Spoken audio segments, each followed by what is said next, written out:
Odyssey Sports. That's Logan Paulsen. I am Craig Hoffman. And the end of the season, Logan, people start to be a little more forthcoming with their answers on certain topics. And Jahan Dotson was asked yesterday by Scott Abraham about the culture in the Commanders' locker room.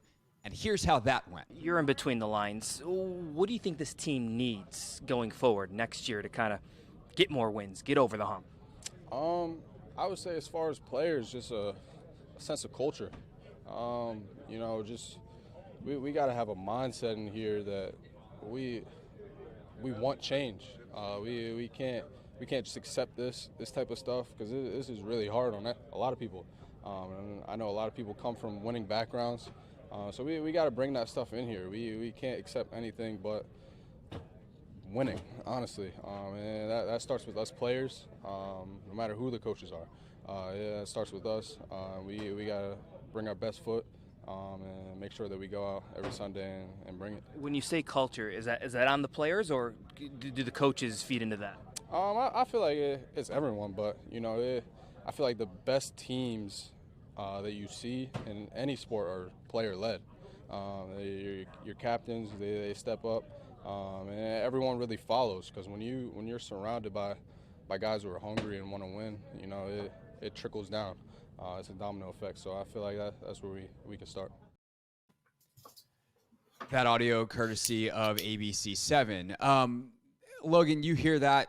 I certainly have a lot of thoughts, shared some of them on the radio already, but we'll rehash some of what I think here. But first, I'd be curious what you think when you hear that. Yeah, I mean, I think, that's one of those comments where I think he's trying to take a personal accountability. He's kind of saying it's on the players, and a good player will do that. But I think obviously Scott and the rest of the media is like drawing maybe a correlation to some other things, other factors when it comes to leadership and building a culture. And what I will say is like culture is a funny word. It's like so ambiguous and it's very hard to kind of define. I think, Jahan alluded to like perhaps developing a winning culture, and I think like I've been a part of teams that have been led in both ways. Obviously the teams in 2010, 11, 12, I think were very player led teams. Obviously you had one of the most dynamic leaders that I ever played with in London Fletcher. And I think Mike deserves a lot of credit for kind of empowering the right people and encouraging that type of leadership, obviously. And Fletch was fantastic. And it was an older team. And all those older guys were really good pros. They set good examples for the young guys. Lorenzo Alexander, obviously, Kedrick Golson, Reed Doughty, really high character guys, really high character locker room that could tolerate, that would not tolerate certain things. And as a result, like, I think I would characterize that as a team that was very player led and player driven. Then I go to a team like Atlanta, where Dan Quinn had developed this tremendous culture in the building and this tremendous kind of work environment that was awesome. But then the continuity of the players was a very young team. They didn't have a lot of maturity. And the older players at the time, Matt Ryan, while being a very dynamic leader offensively, was having a hard time relating to the younger population at that point in his career. So obviously, I think people want to say, oh, it's the players, it's the coaches, but it's really the dynamic between the two. And I think it's crazy in the NFL how dramatically that can change in year to year, because like the roster turnover is so crazy. So I think people are going to make a lot of this soundbite, and I kind of understand why to a certain extent, but I think that ultimately I agree with what he's saying. Like, this is a player thing. Like, and when you look at this situation specifically, like, we don't know if it's for sure. We all anticipate big changes in terms of coaching staff, but players are kind of the lifeblood of the organization, especially players like John and Duran. Players are going to be here for a long time. So their leadership is going to be extremely important. I don't think Jahan's being critical of them necessarily, but I do think he's calling attention to something that he'd like to see change.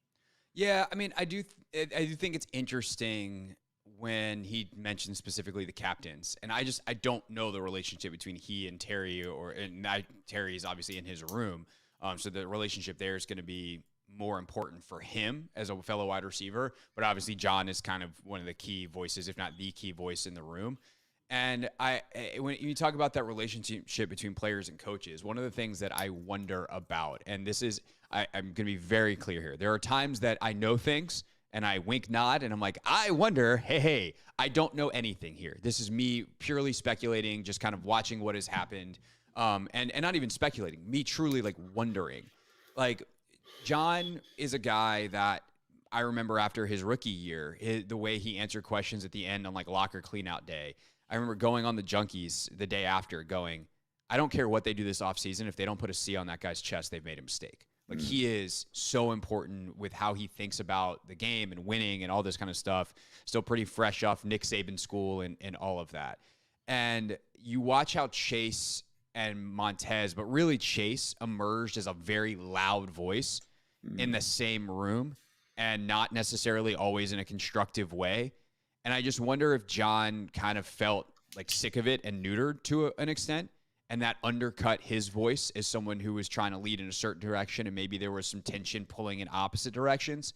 And that can happen within a locker room, and sometimes it can be healthy, but obviously in this particular case, it certainly hasn't been healthy enough to produce wins. It doesn't feel like, based off the comments coming out and some of the things that we've heard, that the culture is great in that locker room. And I do wonder, being a little hands-off, or perhaps too hands-off if you're Ron, did you allow the wrong voices? Because you talk about how Mike did a really good job of making sure that Fletch was the guy that was heard. And so the way I would look at it on a big picture scale is this. I think that you need to have the illusion of being player-led. It's actually not. It starts at the very top of the organization of having a clear vision for what you want, empowering the right people. And if you don't have them, bringing in the right people, and then making sure that the standard is set to a point that they're enforcing your standard. And so maybe as a coach or an executive, you don't have to be the enforcer of the culture, but you do need to set it. And I don't know that was done particularly well over the 4 years that Ron was here.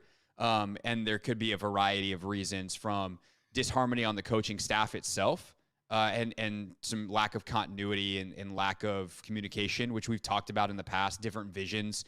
And it could be big things or little things, different visions of, like, it seemed like Ron and Scott had different visions of the offense. And this year, the coordinator they bring in didn't really seem to match the way they built the team. And so there's these points of friction that makes it really hard for players to even understand what they want the culture to be and what they want the kind of messaging and thought processes to be in the first place. And so, again, I go back to that phrase, like the illusion of player-led, but it's actually because they're just enforcing something where everyone's all on the same page from top to bottom of the organization. Yeah, I mean, I don't know if obviously in this situation, I don't disagree with the way you characterize that. There does seem to be a little bit of, friction's a good word, between kind of the vision of certain members of the staff and I've had conversations where it's like, oh, this person wasn't coaching this the way we wanted it to be coached, and blah, blah, blah, blah, blah, blah, blah. Right. And that does affect the ability for the players to play good football. And I ultimately think it's important to note that, like, good culture and winning culture, like, they're really closely connected, right? So I think back to, like, the Dan Quinn example, and like I said, he's got a great culture. It was awesome to come to work. Really enjoyed the environment there, right? But they weren't winning, and it really negatively impacted the buy-in to that, right? Right. So I think, like, even even with Mike, for example, like, obviously, like, 2012, the culture's great, everything's awesome, and then 13, it's the one that ends in Kyle throwing the ball 70 times at the end of the season. And so I think, like, as much as you want to say, like, it's this one thing or this one relationship or whatever, like, not winning football games is a big part of it, right? Because Ron might I've heard recently that guys are really stoked on Ron being the defensive coordinator. They just like his energy. They like the vibe that he's bringing in, and that's cool to hear. But, that's, like, not a sustainable thing necessarily if you're losing a bunch of games, because people say, well, it's not positively affecting the outcome of anything. So you get a lot of guys who don't buy in. And so so back to the main point, is, like, I don't think there's an illusion of player-led teams. I think there are player-led teams. I think there are coaches that are courageous enough to let that happen, and you have to have the right team for it, right? And I think, like, like, one thing about this team that I've said a bunch is they don't, and this is maybe new CBA issues that you're going to have to deal with when you're constructing a roster, is there's no, like, middle class of the roster anymore. There's not that, like, 7-8 year vet that's hanging around on, like, a $5 million for 3-year type of contract, that's been around, that knows how to be a pro, that can provide some kind of foundational support for the rest of the roster. It's like, you have old dudes, you have young dudes, and you have way more young dudes than you have old dudes. So the leadership dynamic in the locker room is drastically different, I think. And I think that's something that needs to be acknowledged. And every team's going through it at the NFL, but I look at like the Baltimore Ravens, for example, and they've done a good job of kind of saying, and I don't know how they've done this through their GM and through probably their vision, their team vision. You always talk about team vision in soccer and stuff like that, of prioritizing certain guys in leadership roles that are veterans, that are, like Picard for them. Like they could have easily let Picard walk this offseason, but they've kept him around. He's a culture piece for them. The linebackers, right? Culture pieces. And so I think that's something that those are decisions that are made, right? And so like, who are the culture pieces here? Because you can't just have two guys with captains on their chest and be like, those are our culture pieces. It's like in the example of the 2012 team, which again was one of the best team-led, player-led teams I've ever been on. Obviously you had Fletch, who's like the guy, right? But then you had all of these kind of offensive, you had all these guys that were like in the middle, guys that were going to do the extra stuff. Like I mentioned, Zoe, Kedrick, the offensive line guys like Will Montgomery, Corey Lichtensteiger. Those guys were great because they held a standard, not only in their own room, but like for the offense. You said, oh, those are the guys that are pros. And so I look at this team and I'm kind of like, do they have anybody that is not the top, not the bottom, but the middle? And so, like, again, when we're talking about, you mentioned the coaching staff, I also think in terms of roster construction, there's a little bit of an issue here in terms of kind of saying, what is our culture and who are the guys that have been around long enough to kind of embody and embrace that culture and then teach that culture to the new guys coming in. So that's why this is such a complicated thing. And I think it's even more of an issue, quite honestly, when you're not winning football games, because I've been a part of teams with bad cultures, like bad standards, but you're winning games like at some point in the year and everything's great. Everything's awesome. You're like, oh, wow, we're going to be good. It ends up being a losing culture long term, right? But it's fine while you're winning, I guess is what I'm saying. No, totally. And there's 100% that where like if you win, it just covers up a lot of stuff. And there's been teams that I've covered where you just look around and you go, man, if this thing goes sideways, it's gonna be bad. Like it's gonna blow up in a bad way because they're winning for other reasons right now. But you also do occasionally have teams that really do stick together through the crap of a season. Or they look at it and like, we're just not doing what we need to do, or like we've had bad injury luck, or just schedule's really hard, but like we still believe we have what we need in the locker room. And I think there was some of that to an extent for part of this season, but I think that is long gone. There's a couple things you said there that I think are interesting that also play back to Jahan's quote, and the biggest one I think is the willingness to change. And I wonder how much that is a direct callback to some of the friction with Eric earlier in the season. And, maybe, like the willingness to be open to doing things differently. And this is where winning also matters, because you talk about buy-in, like these things mesh, causation, correlation 100%, where if you do something new, if you ask people to do something new and it works, they'll continue to do it. And if it doesn't work, then they're going to be like, why are we changing all this stuff? Why are you upsetting the way I do things? Why are you making things harder? Why am I grinding this much more? Why am I this, that, the other thing when there's no payoff? And in fact, this season has been worse than any of the others that they've had in the last 4 years. This is the worst season of Rivera's tenure. And so if guys had questions coming in, I think there's both on the player side, like to Jahan's point, are guys willing to do what it takes? Are they willing to learn from an Eric Bieniemy who's been there? You talk about like that middle management level, if you will, from a guy like Andrew Wiley. And I know that Wiley is the opposite of a fan favorite. He's had his struggles at times this year, but like he played on a Super Bowl winner. Right. So if he comes in and is like, hey guys, this is how we need to be doing this. We need to do these extra things or watch this extra film or whatever. Are people willing to listen to someone like an Andrew Wiley who's coming in from the outside and also does make key mistakes at big points in games? And it's like, why would I listen to you? Like, you just got Sam hit from his blind side or, hit in his face.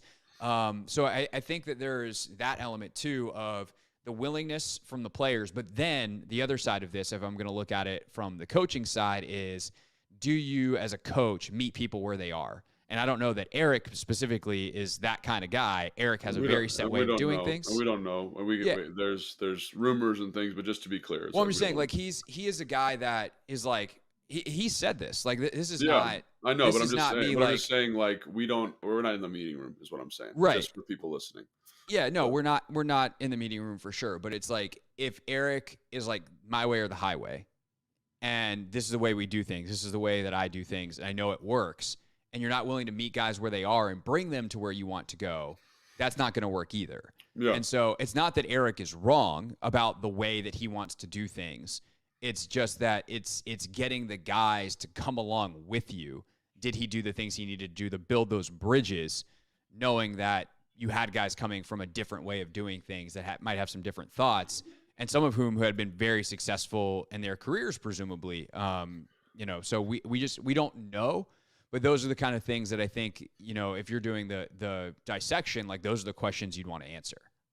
yeah, 100%. And I also think like leadership and culture, like there's such a psychology element to it. Like, Yeah. I do the high school football coaching thing, and we had like a very interesting season, where it's, the head coach had to step away for a little bit. And then when he came back, like, and they're high school kids, but in some ways it like magnifies leadership. It magnifies culture in a way that think is very unique. Because in the NFL and in college not so much, but in the NFL for sure, there's like a professionalism that hides some of the cultural deficiencies, right? Because everyone is kind of like, I'm a private contractor, I have to do the best for myself. And there's this external and internal motivation. They're like these very type A people most of the time. So I think it covers up a lot of cultural deficiencies. Like when you're in the locker room, like you won't be able to tell. But in high school, I think it's more, they wear it on their sleeve a little bit more. And so what I was going to say is, like, when the coach came back, like we were running this essentially the same, everything was the same. When he came back, there was like an uptick in players, right? Because they just believed in what this guy was doing a little bit more. And so I think like that's something else about just culture that is so ambiguous, and why there's a million books written about it, right? It's because there's no perfect formula, and there's no like, this is definitively the right way to do it. But I think it's like, to your point, like there is a way to maximize the 53 dudes on the team that is different for each team, right? Yeah. Like what works in New England, like if he came here like next week and said this is, and just there was no change or no like slow Transition. yes, Yeah. correct. That would be really challenging. I think you get a lot of pushback from him, in terms of what Bill Belichick and his leadership style and the culture that he is purported to have in New England. So I do think there's a lot of that about kind of finding the right mix for what your players need, for what your team needs. And it's different for everybody. Like we just talked about this team and the construction and all these different things. So I think that's one of the things that makes it really hard. And it makes it especially hard when you're not winning football games. It makes it really, really hard to kind of keep any kind of cultural identity, any type of cultural vision. And you've pointed out some of the things, like position coaches, like I think back to the Sam Mills thing, and that was obviously something where he's not coaching it the way that Jack wants it to be coached. And that, undermines that room and sets that room back for a couple of years and makes that room kind of, like you said, like you alluded to, maybe the fact that John is frustrated by Chase, and because Chase isn't doing what Sam wants or what Jack wants, and there's no accountability. And obviously, so I think there's a lot of things with this team with regards to culture, but I just wanted to point out that like there's no magic formula. Like the new guy coming in, Right, like is not going to be able to be like, this is the road to good culture. He'll have to come in, evaluate the team, and be like, these are some things I think we could do differently from a cultural standpoint. And I think that's the thing about this that's so about Jahan's comments specifically that are so interesting, because he's not wrong to say it's a player thing, and you're not wrong to insinuate that it's a coach's thing, because every team, like I alluded to, like when I was talking about my career, is different, and the mixture of getting that done is hard. And I think having a coach and a team and leaders on the team, a leadership in the coaching room, and leaders on the team that understand that it's different, is what makes a good culture. And it's really hard to find people like that. To be clear about what I'm saying, I'm not saying it's a coach thing versus a player thing. I'm saying it's No, a cohesion thing. No, yeah, I think Yeah. we're saying the I same know. thing. I know you get what I'm saying. Just to be clear for the audience, like it is a cohesion thing. It is. Can you get everybody on the same page? And I think, like for instance, to go back to the John example, like did John all of a sudden become a bad leader? No. I think John got sick of some stuff, and he's a human being. Right. And so maybe his leadership fell off this year because he was just tired of seeing some of the other people get away with stuff that in the winning culture that he was used to at Alabama, right? That's his Very example. different. That's his version of what this winning culture looks like, which Nick Saban runs the tightest of ships, a version, by the way, that would not really work probably very well in the NFL, because all of a sudden the power structures are different from college to the pros with contracts and grown men with families versus college kids. But like the level of looseness, which Ron has had success with because he could trust guys like Luke Kuechly, et cetera, in his past. And you know, a little bit more. And trust your coordinators too. I think that's the other Right. thing is like, that's kind of the, you know, because I like I said, I think when Ron took over as DC, like there was a cultural shift in the defense, Yeah. right? Schematic shift and a cultural shift, which again, no criticism of Jack here necessarily. It was just different, but the guys responded better to it, right? And I think like that's something that again, like you were kind of alluding to at the beginning, is like Ron is one piece, but the roots of that tree of the coaching staff are really kind of your cultural, you know, propagators here. And I think that's something else that we're those guys in the best positions all the time.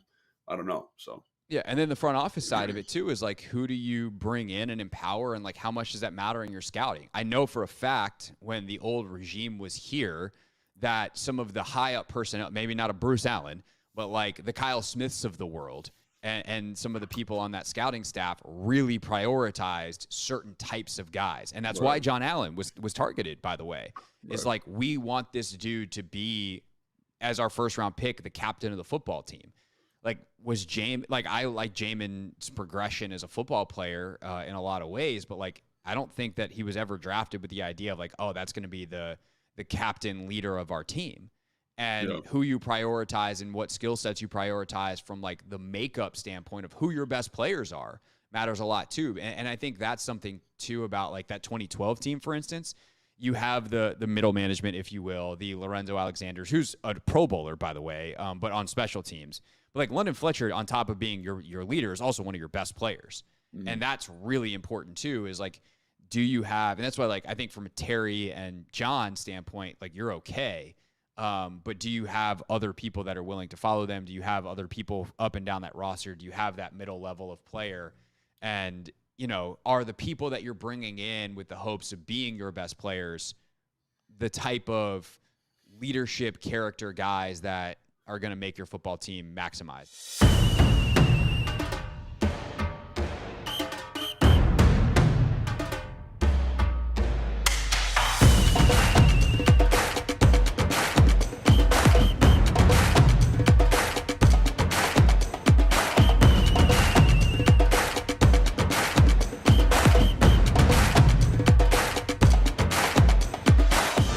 What's up? What's happening? Welcome in. It is the Take Command pregame show on a burgundy and gold game day live from Tap Sports Bar, MGM National Harbor.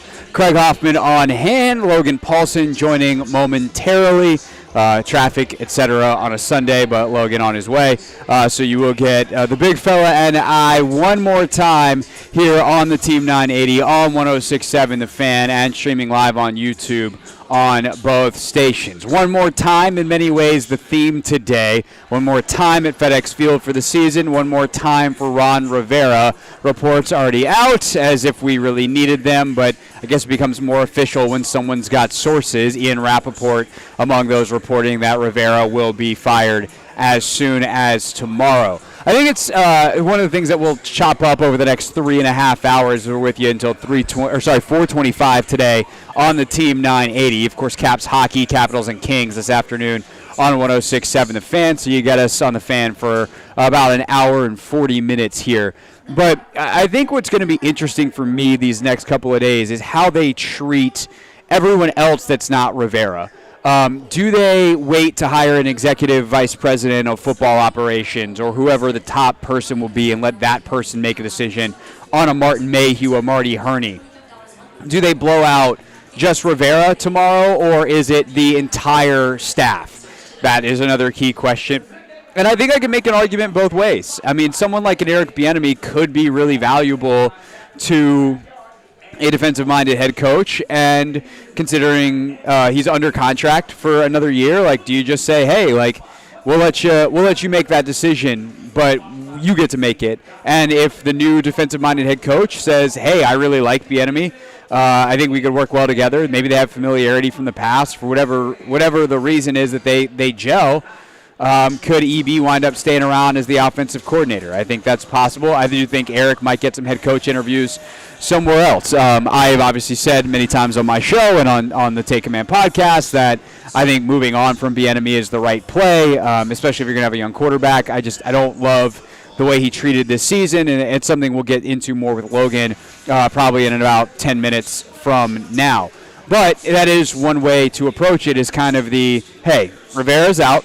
There's no circumstance where he moves to front office or becomes an assistant or any kind of anything. Like he's done. Ron, thank you for not crashing this ship, even if you didn't particularly drive it very well. See ya. And then what do you do from there? And I think the other side of that coin of, and let's be honest on that side of the coin, right? On the let's wait and see route, you do have the reality that the new person would probably move on from all of those people. There are some folks that worked with Martin Mayhew in San Francisco that may value him not as the lead decision maker, but he brings something to the table. Marty Herney, did a good job building those teams in Carolina, where he drafted the Luke Kuechly's of the world along with Ron Rivera. And maybe if Marty is like, look, I tried to tell them do this and they did that, then there is a world where he sticks around in some capacity. But in all likelihood, there's going to be a fresh start. And then I think there is the acknowledgement of the value of a fresh start, period. And I do think that there are a few maybe like, let's say below the coordinator level coaches and maybe even below the position level coaches, right? Your quality control type of guys that maybe keeping some of them around is worth it, because they can give you, hey, this player really likes this or likes this done a certain way. I know he learns best when this, or the coach did that and that didn't go very well. That institutional knowledge, there is something to hanging on to some of that as an organization. But by and large, the people who shape the vision, GM, executive, whatever the hell Marty Herney is, his position, lead senior advisor. Obviously Rivera, Del Rio's already gone, Bieniemy. Let's just get a clean slate. They're especially considering the ownership change and the idea that Josh Harris is starting something new, that Josh Harris is making it so that this is his organization with his people. There's no, we almost don't want any, we used to do it this way around. I think that there is, I realize also as I'm saying this, fans will definitely want that the most. Fans will want this is a completely clean start. We cannot possibly have anybody around, anybody that was worked on, anybody that ever collected a paycheck from Dan Snyder has to go. And that is an emotional satisfaction. I don't know that that's exactly the actual best play for the organization long term. And I think on the business side of it, we've seen some of that already where they've stepped in it in certain cases under Jason Wright's leadership. And he obviously has a big week ahead as well. But you see with some of the lack of institutional knowledge, because they did so much changeover on the business side, that there were mistakes made around honoring former players, or a guy like Trent Williams gets left off of the best all-time list. There's these things that happen when you lack institutional knowledge on a business side, in any business, but certainly when it comes to player personnel and how all that goes down as well. So that is in many ways tomorrow. As for today, there is a game, and now there is a Logan Paulsen present here on the Take Command pregame show. And Logan is, let's see, right there. Hello? Yeah. There we go. There's Logan. We can get you on, if you want to slide over, we can get you on camera and everything.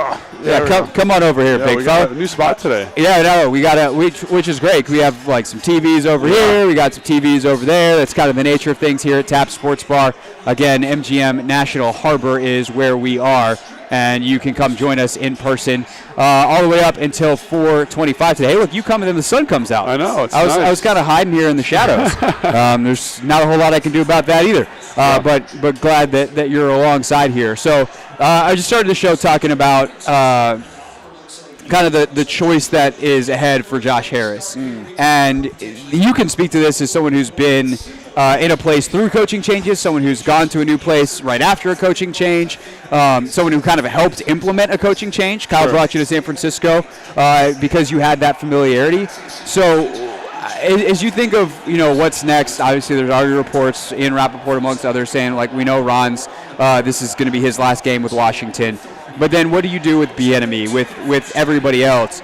The kind of credence of a clean slate, and like clean slate for the sake of clean slate. Like, not even, hey, some of you guys did good jobs, but we have to start over, versus how important it is to have some level of continuity year to year, even if the biggest names are the ones that are definitely going to change out, and based off the results with reason. Yeah, I mean, I've been a part of it where it's been done kind of both ways, where like even the strength staff is gone. The strength staff, the equipment staff, the training room, that's all cleaned out and totally different.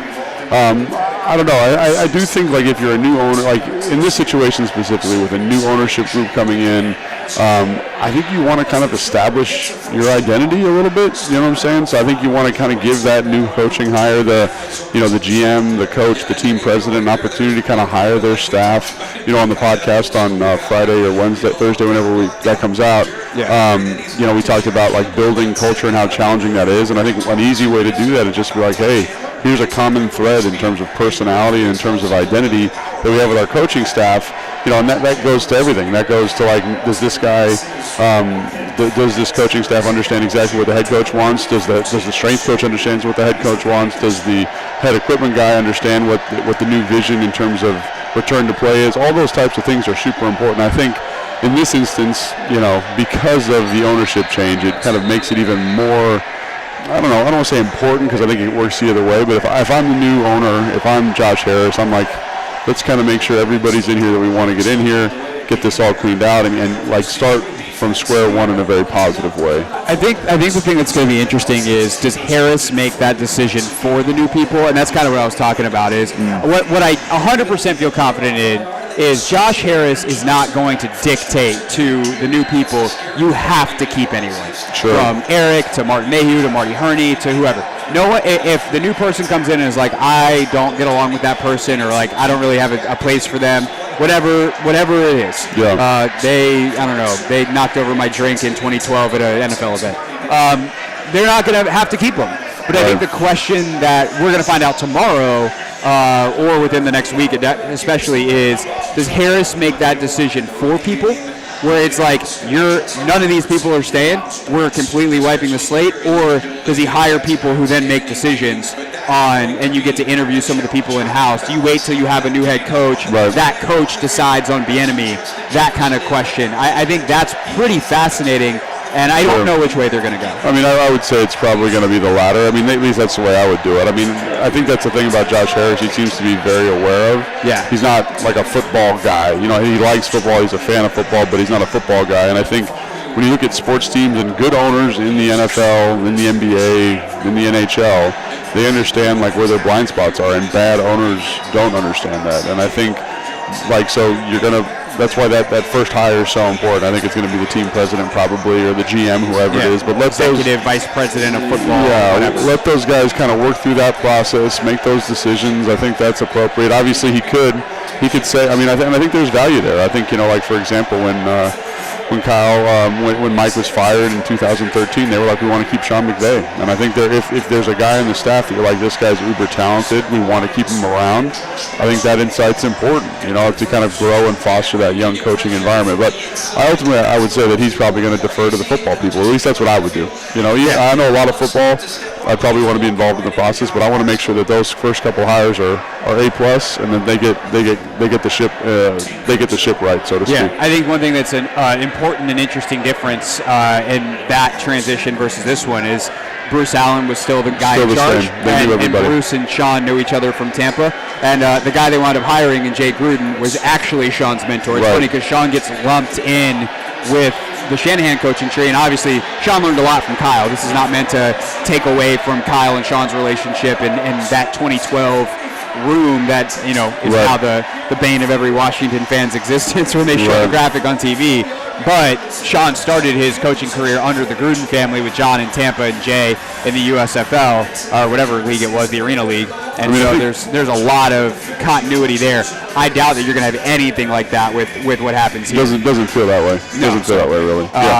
There's just from the candidates that are out there to whatever, it just doesn't feel like there's going to be a lot of carryover. So after 4-12 season, or 4-13, if it goes sideways again today, I don't think anybody will be too upset about that in the fan base. For sure. When we get back, let's talk a little about the Commanders' offense. One final day at the office for Sam Howell. He'll be the first Commanders quarterback to start all games of a season since Kirk Cousins in 2017. How do they maximize him today? Does Eric Bieniemy finally decide to do something a little bit different? And a big milestone that's on everyone's radar. That's all next. The Take Command pregame show on a Burgundy and Gold game day.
Take Command pregame show on a burgundy and gold game day. Craig Hoffman, Logan Paulsen with you from Tap Sports Bar at MGM National Harbor.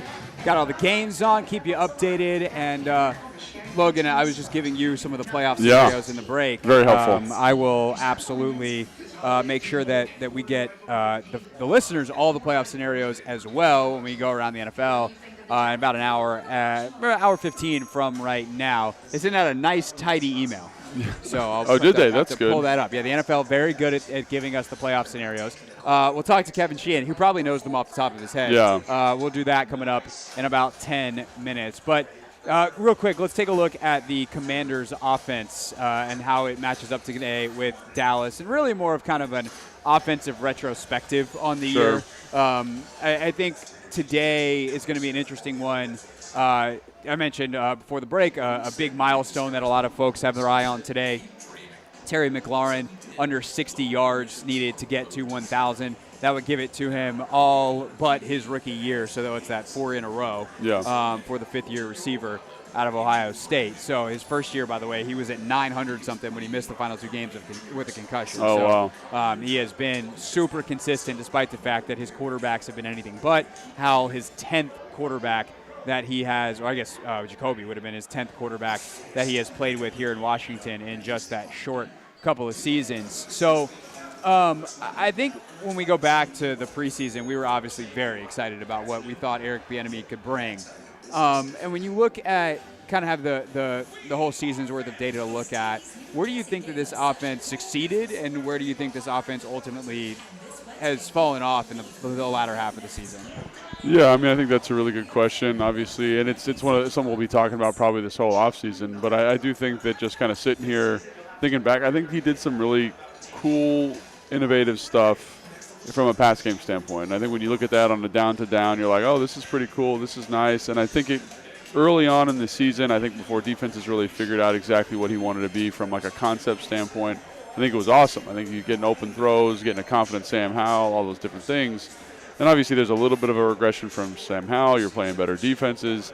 And I think the thing with EB, and it's hard for me to talk about this because I know him. He recruited me to UCLA and stuff like that. But I do think there is a perspective, and a really good perspective, where it's like you probably should have run the football a little bit more. You probably should have kind of tried to play more complementary football, lean on the defense a little bit more. And obviously certain game flows early on in the season prevented that from happening. But I do think, I think when you look at, like, Brock Purdy's a great example. Look at Jalen Hurts in his first couple of years. Look at Joe Flacco. Look at Ben Roethlisberger. Look at all these guys, Russell Wilson in Seattle, kind of run first teams, and obviously with very good defenses, which this defense was not very good. But using that element of the game a little bit more reticently, I think would have been probably something that we've talked about a lot. We're going to talk about more this offseason.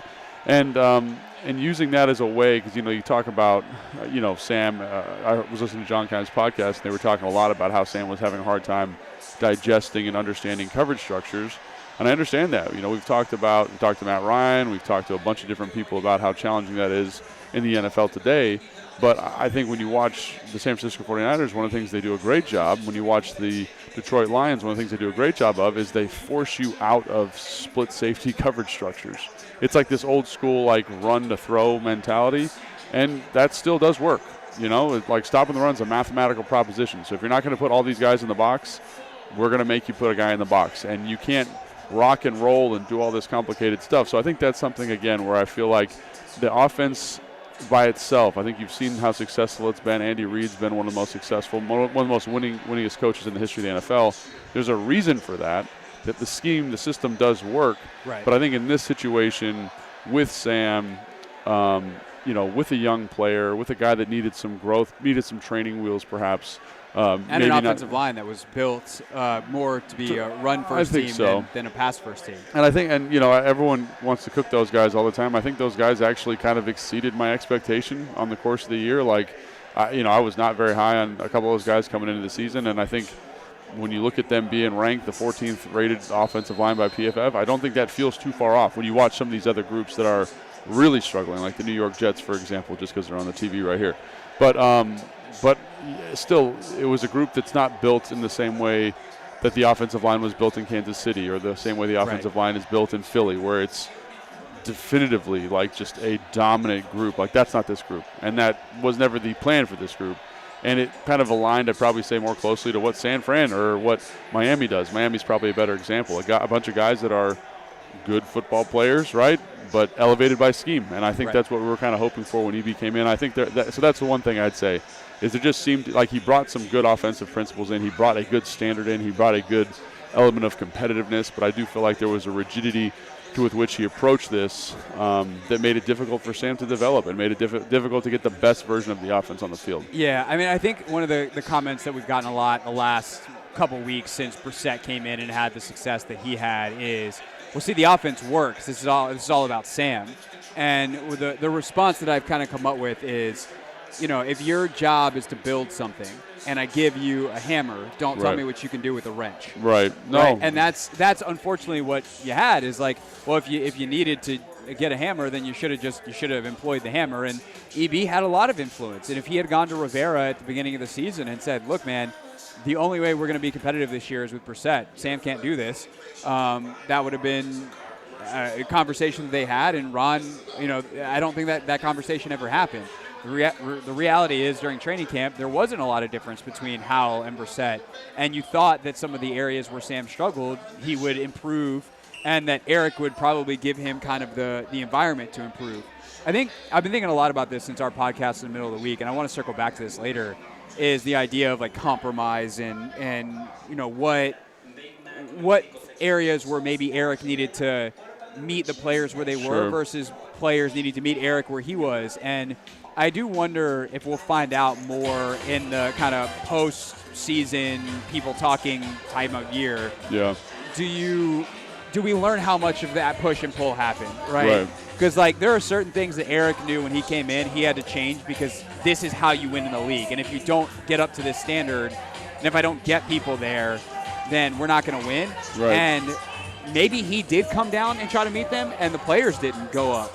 And I don't know if I've given enough credence to that possibility where, we always tend to put it on the coach, right? Like, how much of this is the responsibility of the players? And we don't know. Right. Like, we just truly, honestly have no idea where that push and pull But went. hopefully today, after the game, when people are willing to talk a little bit more reticently, we get a better idea. Yeah, I hope Eric talks. And I doubt he'll say anything on the record, but I hope we get the story because it is a season where I think in hindsight we look back at some of the talent and the fit and the roster construction, and there's certainly almost an undeniable level of blame to that. But there's also a lot more to it, and I hope that we learn more about that as the offseason goes here in the first couple weeks before we fully flip the calendar, so to speak, forward. Yeah, and I think the other thing, it's like when you're an OC, and I do the stuff at the high school, like you come in with a vision, you're like, I want to do this. Yeah. And you start going through it, and you're like, that's not going to work. And I was talking to my buddy down in Miami. He's like, oh, yeah, man, we wanted to do all this crazy stuff. And they do a lot of crazy stuff already, but it's like we wanted to even do more. And then it's like we couldn't do it because X, because this guy couldn't figure it out, or we couldn't get this coached. And I think there's something, too, that like understanding where that line is, where like this is my vision, and I don't want to compromise my vision, but how can maybe I adjust my vision to accommodate the player's skill set? And that's the thing that's very, very hard about coaching, because I think, like for him, for EB, I would assume, he comes from a winning culture. He's won a lot. You should match him because this is how we win. But I also think like Mike McDaniel's a great example, like a little bit more flexible, a little bit less rigid, but didn't have the same bias, I don't think, maybe as EB did coming in, because like your Super Bowl winning coach multiple times over. It's just interesting how the variance that could be here, I think. Sure. And I think for me that's the thing that I ultimately won't get over about this season is that when you're this deep into a losing streak, when you're having this little success, to not try something different. Like eventually you just go, I don't know, like I know if we do this, this, and this, but we haven't been able to do that for 5 weeks. Let's try something else. Let's try a different approach, and that never happened this season, and we'll spend some weeks dissecting it, and then eventually we'll move on and see what the next people think and how they can get this team back on a winning track as soon as next year. Logan Paulsen there, Craig Hoffman here. We are live at a lively Tap Sports Bar here at MGM National Harbor. Coming up next, Kevin Sheehan joins us on the Take Command pregame show.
Take Command pregame show live on a Burgundy and Gold game day, 106.7 The Fan, the Team 980. We'll keep you updated on everything happening around the league in just a few minutes. Tell you that the Lions just scored again. They're up 14-0. In the games that matter for the Commanders the most, Atlanta is up 14-7 on New Orleans. That's a bad result in terms of draft position for the Commanders. And the most important game is the Patriots and Jets game. Of course, the Patriots just win. Then you don't got to worry about it. So long as the Commanders lose, they would have the number 2 pick. That game tied 0-0 in a blizzard between the Jets and the Patriots. Yikes, man. Yeah, it looked pretty gross up there. Yeah, it's. I mean, that game can be played in 70 degrees in the sunshine and not be good. But you want to know who's probably watching it? Kevin Sheehan. Why? Because he watches everything. Kevin, one final time on the Take Command pregame show. Hello, how are you, sir? What's up, gentlemen? Yep, I'm sitting here watching Red Zone, and that the snow game and the Jets and the Patriots. I don't know if they can score more than 29.5. That was the total at kickoff, the lowest since 1993. Oh. It looks like. Did you bet that one way or the other? I don't have any. I don't have that. I have the terrible Panthers and the terrible Titans. I have those two sides here at 1 o'clock. All right. Well, we'll keep an eye on that for you. As far as keeping an eye on the actual game at FedEx Field today, what to you is is there anything that you're truly watching today? Like any football thing that you're I don't know if excited is the right word, but at least interested in seeing? I mean, it's one more chance to see Sam Howell. I'd like to see what they did last week. I mean, they didn't have a lot of snaps in the game, overall, certainly not in the first half, but all of them were, a little bit more protective. They ran the football. Everything was quick game. Even the shot to Terry was kind of quick and in press man coverage. I'd like to see a lot of that. I'd like to see the stuff that Sam, has a chance to succeed doing so he can get some confidence going into the offseason, win or lose. But, I've come to the conclusion, I think a lot of people have, that quarterback in the offseason is going to be priority number 1 after the new general manager and new head coach and staff take over. But, yeah, I guess that would be the one thing. I also would find it very interesting if, for whatever reason, this game were close going into the fourth quarter. Dallas is one of those teams, they've not played well on the road, and we've seen them choke and gag things away in recent years. And I think that would be a fascinating watch if it got, if the pressure built on them in a game they are expected to win easily. And really, this is their path. 2 seed, 2 home games potentially to get to the NFC title game. They haven't won 2 playoff games since the last time they won the Super Bowl in '95. So I think that would be interesting. But from our perspective, I actually root for them to come through. So there. Not much more interesting about today's game. Yeah, not a lot of interesting stuff. I was just wanting to know if you've looked at the draftable quarterbacks, like the Williams, all these guys, Daniels. Have you looked at those guys at all? And do you have a thought on? Do you have a favorite one so far? Yeah, I think the best player I watched all year long in college football, and I don't even think it was that close, was Jaden Daniels. And I felt like every single time LSU was on, it was must-watch TV. I think the thing that people have talked about would be the one thing that I'd be concerned with, which is he is skinny. He's 6'4", but he's 205, 210. But it's just like the combination of Lamar Jackson's speed with Michael Vick's vision. Everybody's talking about Penix as a great deep ball thrower, and he is. But I think Jaden Daniels is very close as a deep ball thrower to Penix Jr. He's the one Caleb Williams is obviously incredibly special talent-wise, Logan. It's just all the stuff we don't know as fans that will become so important in this process. Everything they learn about these individuals as people, as teammates, and all of the due diligence that'll be done. We don't know anything other than what we watch. And as a huge college football fan, Jaden Daniels was my favorite player, maybe in recent years, just to watch every Saturday. Wow. Yeah, Kevin Sheehan with us here on the Team 980 and 106.7 The Fan. Of course, catch Kevin on the Team 980, 10 a.m. to 1 p.m. weekdays, also live on the free Odyssey app. Kevin, one thing that we started the show with was kind of what happens tomorrow, and we know Rivera's gone. Like, we can be adults about it. That's happening.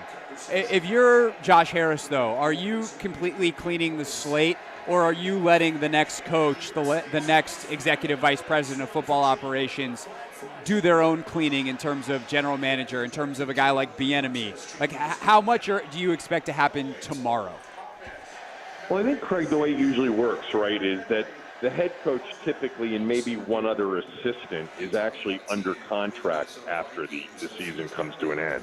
A lot of the assistants are on one-year deals anyway, so it's not even like you're firing a bunch of other coaches because those contracts are just expiring. Now, Eric Bieniemy, I think, had a 2-year deal. That is correct. So it'll be interesting to see how that gets handled.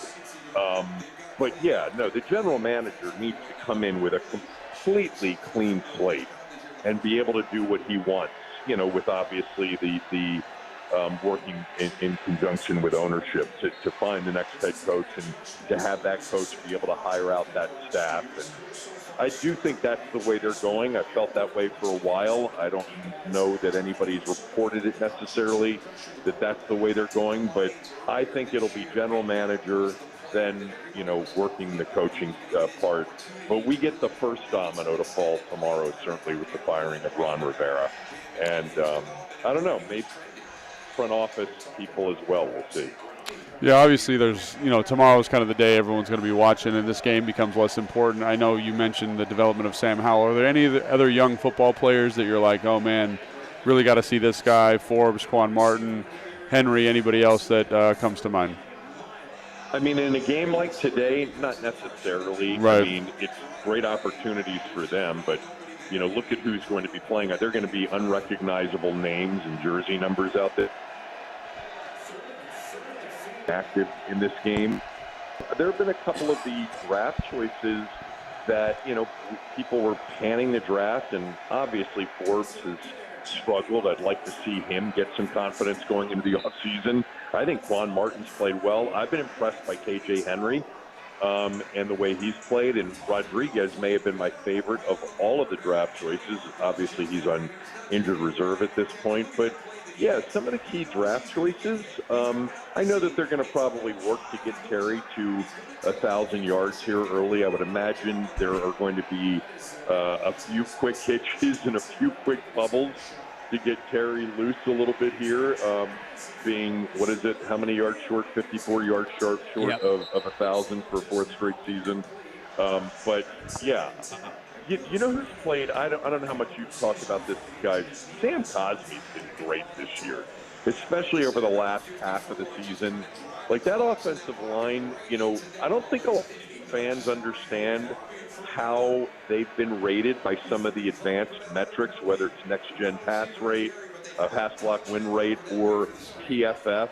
But I think Cosmi's had a lot to do with that. So good for him, because he's a keeper.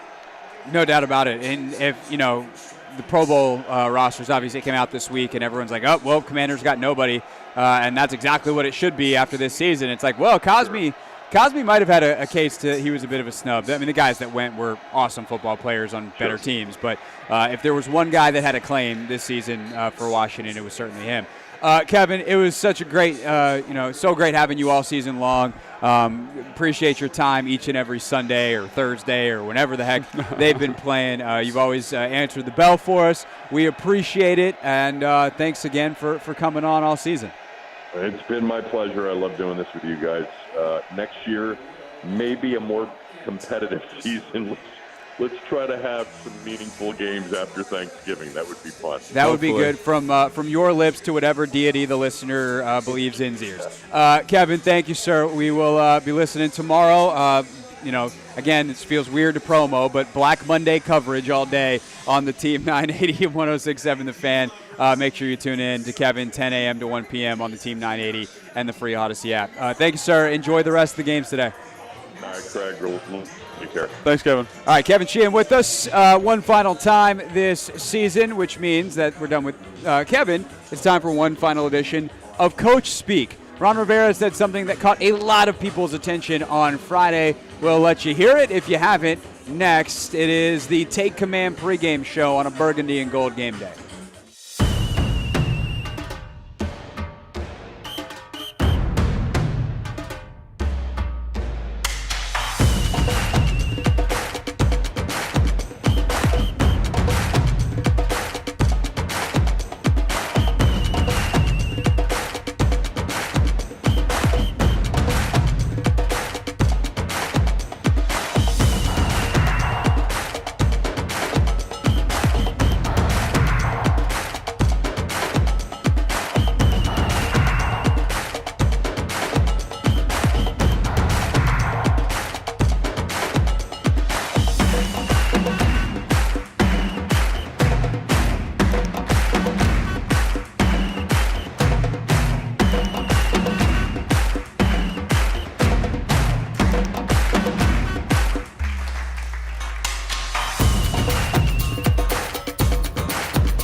Take Command pregame show on 106.7 The Fan, the Team 980. It's a burgundy and gold game day, final one of the 2023 season here in January of 2024. Streaming live on YouTube as well at the Team 980 at 106.7 The Fan, where you'll see two very distracted hosts trying to power through a radio show with an immense amount of football on here at Tap Sports Bar, MGM National Harbor. If you just saw Logan, you just heard Logan groan. If you're watching, you saw a big, oh my God, face as touchdown pass. They call the flea flicker, and Addison for Minnesota just stopped running the route. Yeah, so it's a little like, let me slow down and then try to get last second separation, and didn't leave himself enough time. A little annoying. So that wound up being a touchdown pass off the tips of his fingers. Meanwhile, Atlanta, New Orleans now with a first and goal, trailing 14-7 to Atlanta. The stakes in that game enormous. New Orleans wins the keeps their playoff hopes alive with a win. Actually, both these teams clinched the NFC South with a win and a Tampa Bay loss. New Orleans winning also is hugely beneficial for the Commanders' quest for the second overall draft pick. So a New Orleans touchdown here would help even up this game and be good for the Commanders. Meanwhile, elsewhere, I can't even find the Patriots game. Oh, it's way over there in the corner. Oh, cool. 3-0. 3-0 New York? Yes. All right, so Jets up 3-0. That's also bad for Washington. Patriots win, and what we expect to be Bill Belichick's final game. Then the Commanders lose. Then none of the tiebreakers mattered because they won't be tied. All right, so that leads us to, Logan, back to the Commanders themselves. And Ron Rivera said something very interesting on Friday in response to a question from Nikki Javala. I think it's an undeniably true statement. I think the context of it and how you break it down is probably not as universally agreed upon. Ron was asked about his time, and he was a little more reflective than he has been. Mostly he's been saying, hey, we're just focused on Dallas. And even later in this answer, he was like, hey, people ask me how do I stay focused on this week. It's Dallas. How could you not be? It's Dallas week. Right. And kind of played that card. But he did say, for 3.5 years I was managing. For 5 weeks I've been coaching since he took back over this defensive coordinator role. And he said he's had a lot of fun doing it. It's really been nice to be back in the mix. And I don't know, Logan, before I give my take on it, like what do you think when you hear Ron Rivera say that at this point, this late in his tenure? I mean, that's what head coaches do. If you're not the coordinator, which a lot of guys aren't, like when Mike was here, Mike Shanahan, like he was a manager. He was a manager of Kyle. He was a manager of Jim Haslett. Like same thing with Dan Quinn in Atlanta, all these guys that aren't coordinators, like that's what you're doing. And you don't, and I think it's really probably very frustrating because you get very far away from football. And so, like I get to see him every single day. I do that show with him, coach's show, the game plan, I think is what it's called. And, he's been pretty perky since he's been coaching again. There's like a little pep in his step. There's like a little life to him. So I definitely understand what he's saying because he's now talking football. He's impacting the game in a way that he hasn't done in a while. But I think the thing that I think a lot of people are probably going to be critical of, I'm just assuming, is that, I think he probably could have maybe taken a larger role in some of those situations earlier on. Because when you talk to Ron, and like, again, I've been very blessed to do that fairly frequently, he's a very bright dude. He's very bright when it comes to football. And so, obviously, you don't want to neuter or not empower your defensive coaches. But if you see an issue, I think those are conversations that need to be had. But again, like that's why I think people don't misunderstand the structure. But that's what the coordinator's there for, and it's your job to kind of make suggestions. But ultimately, like it's his decision, and I think that's something that fans maybe don't fully understand. That's the thing that I think is an interesting question. Is like, is it ultimately? Oh wow, what a hit! Yeah. Is that ultimately his decision or the coordinator's decision, or is it? That's why you're the head coach. Like ultimately, like the buck stops with you as the head coach. So if there are things that are happening that you don't disagree with, again, you don't want to neuter your coordinator, but you're the guy. You're the head coach. Right. And when you have, especially when things are not working well and you have ideas that are different, I would say it is up to you as the guy in charge to say, no. I've given you leeway. We tried it your way. It's not working.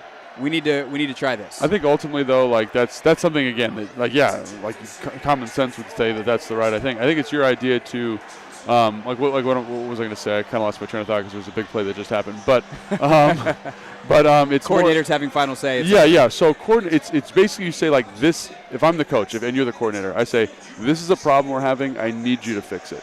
And I'm saying this needs to happen. I don't then say I think this person should start. I think this person should start. I don't do that, right? Because that's your job. And so I think that's like where that line gets a little bit fuzzy. Like when Mike and Kyle were here, he let Kyle kind of run, but he would give suggestions. He'd be like, what are we doing? Because, again, he was kind of mentoring the coordinator, right? Jack and Ron, like, that's not happening. There's no mentorship happening there. So that line of communication, and I think, like, when you have conversations with Ron, it becomes very clear that he had made suggestions. Jack had chose to handle it a different way. But, again, that's Jack's prerogative. You know what I'm saying? Sure. And I think that's where it gets a little bit weird. It's like that coordinator position, they do the most football-y stuff. Right. On the staff. And so you as a coach are like, hey, man, you need to get this fixed. Right. And then ultimately that's why he gets fired because he's not able to get it fixed. Right. And then I think the other part of that is like, okay, well then how did you do as a manager, right? Yeah. And if ultimately your job as a manager is to most successfully deploy resources, and if you as a coach could give more as like a coach and a manager, you got to find a way to set it up so that you can give that. And by the way, if these problems are not getting solved, you need to find someone else to solve them. Right. And that is something that I think the criticism with him holding on to Scott Turner at least a year too long. Right. If not, there's criticism that hire in the first place. And like Sam Mills, I think is another example. Sam Mills, and the timing of that was super bizarre. And then Jack, Jack's the one that I find in some ways defensible from like a timeline standpoint, because they kept starting badly and then finishing really well, and like you can at least rationally and you're defend kind of that. waiting for it to turn the corner. Right. It's like, hey, when can we skip the bad start this year? Thanks, buddy. And it never happens. I do think though that I probably would have moved on from Jack last offseason, and he didn't. And part of that might have also been circumstantial, in fairness, because of what was going on with ownership and budgets and all these kinds of things. So we just don't know, and I think that's something that we'll learn a lot more of over the next couple of weeks as people talk, and when they're no longer tied to an employer or they're scared that they're not, they're going to impact the season negatively because it will be over. But it is the kind of thing that I think what Ron said was correct. I don't know that it's a great defense for the record because obviously there is no defense for a record that's this bad. But I do wonder, what would it look like? What was Nicky's question? Was it just like? I think it was just asking to reflect on his time here and things that he's done and decisions and whatever.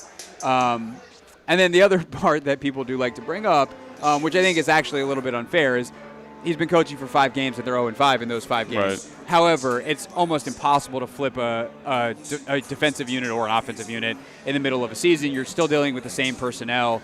And Ron didn't really install a new system. He made tweaks within the current one and called it a different way. And they've been better. They've been better, yeah. But better is relative term when you're you're the worst defense in the NFL. So yes, they're 0-5, but I think actually what he's done as a coach in the last 5 weeks is somewhat impressive. Yeah. Even if it's not like, oh yeah, I would want that guy. My number one pick is defensive coordinator.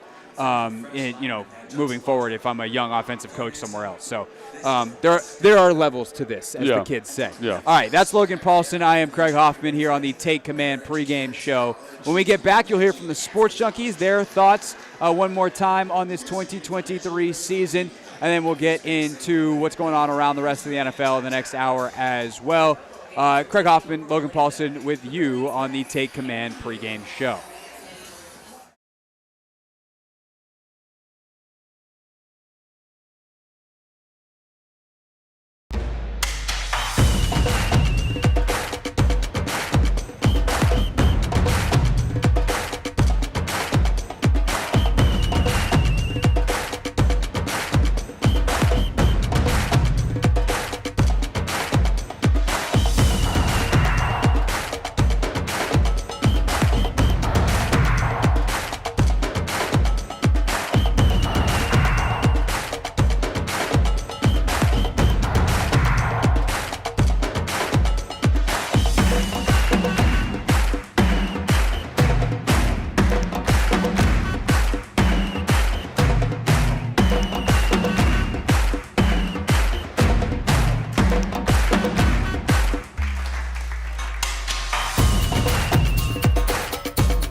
Logan Paulsen there. Craig Hoffman here on the Take Command pregame show on a burgundy and gold game day.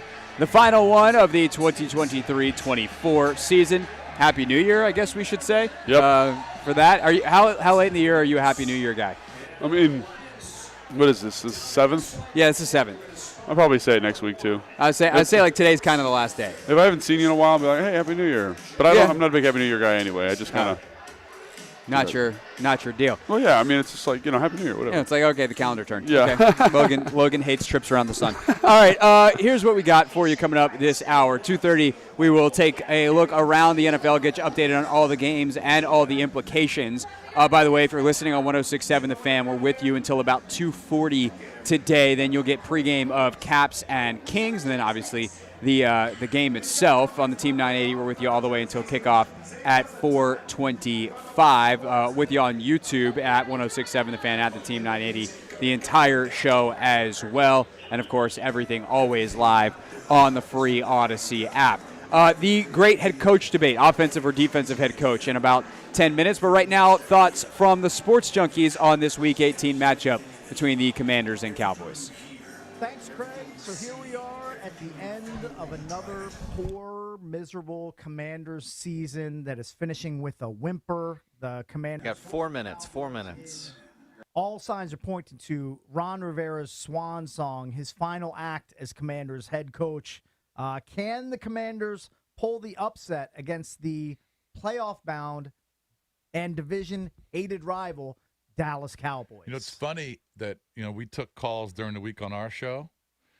How many Commanders fans don't care about having the higher draft pick? They would rather beat Dallas, who they hate, and they would rather see Philadelphia win the division. Because they hate Philly too, but they'd rather Philly win the division and not Dallas, making it tougher for Dallas to go on the road in the playoffs because they have not been good on the road in the playoffs the last few years and not even in the regular season. So those Commander fans, they don't care about the number 2 pick. As a neutral football fan, I say, yes, you would want to lose this game. Absolutely. And have the higher draft pick. Who knows if the quarterback they take, if they take a quarterback, is going to pan out, but you have to take that swing because you need to upgrade the position. I would be borderline shocked if Mike McCarthy and Dak Prescott lost this game for the Dallas Cowboys because it means so much for them. It would be a stunner, and I just look and see with this Dallas offense, especially the passing offense, which averages right around 255 passing yards per game.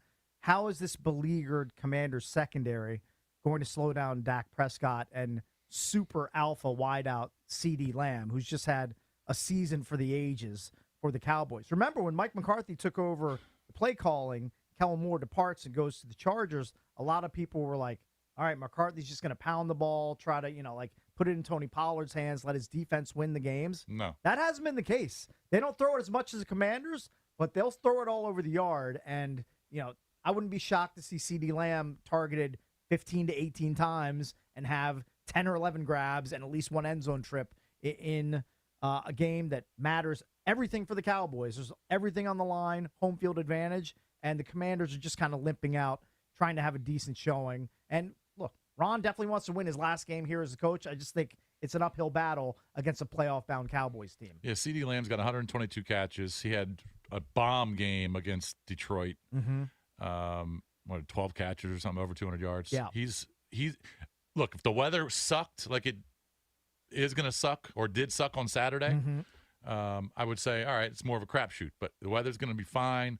It's just going to be cold. This game is a playoff game from the Dallas Cowboys perspective because they need to win to stay at home and play games in the playoffs at home in the Jerry Dome. I just would be completely shocked if Washington pulled this upset. They are a 13.5-point dog, almost plus 700 on the money line. Dallas is undefeated in the playoffs, or undefeated at home this year. They were 8-1 last year at home. They know how important this game is. This is basically a playoff game for Dallas, so Dallas will win. And how is the offensive line, the subpar line for the Commanders, going to keep Sam Howell upright with Micah Parsons prowling all over the field? I mean, that's going to be a problem from the opening kick. I just don't know how they're going to be able to keep that Dallas defense, that swarming defense, aggressive defense from making living hell basically for Sam Howell for 3.5 hours on Sunday. I think CeeDee Lamb goes nuts, and I think Jake Ferguson, the tight end, gets a score. I'm taking the Cowboys 29-14. Oh, I think the Cowboys get well into the 30s in scoring here. I think it's just another 30 seconds for Sam Howell. I think the Cowboys get close to 40, not quite there. I have the Cowboys winning big, 38-20, and that would send Ron out on another losing note as the Commanders' head coach. I would expect 10 seconds to be fired at some point Sunday, if not early Monday. Fingers crossed it happens at about 5:59 a.m. Monday, leading into the Junk Show. Back to you boys, Craig. All right, thanks, guys. Funny story, Logan. The last time that a Commanders coach got fired, it did happen about that time. Really? Because after the New England game in 2019, I went to bed knowing there was a good chance that Jay was getting fired the next morning, middle of the season. And we're all like, okay. Doesn't happen late at night. Doesn't happen like right after the game, whatever. And I wake up at about 5:30 a.m. to a phone call. And, like, I am someone who puts Do Not Disturb on my phone, so you have to call me twice. And Drab, the producer of the Junkies, did indeed call me twice. And I saw the number, and I was like, I know what happened here. And it's like, hey, man, they fired Jay. I was like, all right, let me go to work. Right. And, you start texting people and, get ready to join the show and all that. And sure enough, that's what happened. So I would imagine, there's a team meeting at 9 a.m. tomorrow morning. That's a kind of regularly scheduled thing. By the way, is that, like, how does that work, the end of season schedule? What do they tell you players? And, does it change if the coach gets whacked? No. So, yeah, usually you have that meeting kind of no matter what, that 9 o'clock meeting. And it's just kind of like to talk about, hey, this is your point of contact. If there's an issue, call this person. Nothing crazy, and it's just like everyone hates the meeting because, you got your flight booked and you're trying to get out of there. But, it's very common. Even when guys are getting fired, it's like, that's the meeting. What's up? Here we go. Check in. Everything's good. Go clean out your lockers. Go check out with the medical staff. Then have fun. Stay out of trouble. Yeah. So we'll see. I do wonder if, that meeting – if it's been done by then, if Ron leads that meeting, if someone else leads that meeting, locker clean out will be right after, like you said. I kind of hope for the, selfishly for the media, for us, and kind of in a weird way not even a weird way. I would say for the players too. Like I kind of hope that if it's going to happen, it's happened by then. So they call Ron in at 8 o'clock in the morning and like, hey, thanks for everything. He and Josh have a nice little chat, and maybe even Ron gets to say goodbye. I think that Ron's like a professional that they can trust, whatever. Yes. But that way, you don't. When we go talk to the players in the locker room, it's not still hanging out over there. No, I think, it'll be done. From what I understand, I think it'll be done by then. Yeah. So we'll see. Could happen tonight after the game as well, but more than likely tomorrow morning. And we'll have, obviously, coverage of everything all day, what everyone's saying, because it's far beyond. Like, that's actually, even though that's the biggest headline, that's actually the least interesting thing about tomorrow. It's what else happened. It's what people say. It's all that. So we'll have coverage all day long. I was going to say, that's a big deal probably, yeah. Because, like, that's when you're, especially if the coach is fired, if you know that's happened, people are very forthcoming, let's say. Yeah. Did your answers change? Were you one of those guys that was willing to be forthcoming in the I always try to be very forthcoming about football stuff, just be very honest about it. About coaching and about other guys on the team, I usually played it pretty close to the vest, kind of like I do now, Yeah. Keep that to myself. But I know a lot of guys felt very comfortable being like, yeah, this guy's terrible and blah, blah, blah. That wasn't my bag necessarily, but, There was in the team. Do you just know who's going to let it rip? Oh yeah, you can. This used to make me crack up. Is like they'd be going to like the normal guys, talking to them, but little did they know it's like the second string linebacker that they really need to talk to for all the tea, because that guy is just a boiling pot. Like, I think I'm better than the starter and blah blah blah, and I'm just a big malcontent, and he's just ready to dump it all out there, but no one asked him anything. But not the backup tight end. That guy was going to be. That guy's locked. That guy's a true pro, that guy. So we'll, of course, have coverage of all of that tomorrow. 106.7 The Fan, the Team 980 all day long, starting with the Junks at 6 a.m. On the Team 980 side, all the way through my show. Of course, we start at 4. I'm actually going to go out to Ashburn for locker clean out, and who knows, maybe we get a press conference from Josh Harris tomorrow as well. That's not off the table, unlike years past where you pretty much knew Dan Snyder was never going to do that. Right. Neither was anybody that he really employed on the management side. So could be a very interesting day tomorrow. We got coverage for you all day long on all of our platforms. When we get back, let us dive into what is next for the Commanders. The biggest question, of course, who the general manager and head coach are going to be. But on the head coach side of it, there's this kind of philosophical battle between offensive-minded, defensive-minded head coach. Is there a preference one way or the other, or should there be a preference one way or the other? What are the positives and negatives? We'll dive into that next with Logan Paulsen. I'm Craig Hoffman on the Take Command pregame show on a Burgundy and Gold game day.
Take Command pregame show on a Burgundy and Gold game day. Logan Paulsen there, Craig Hoffman here.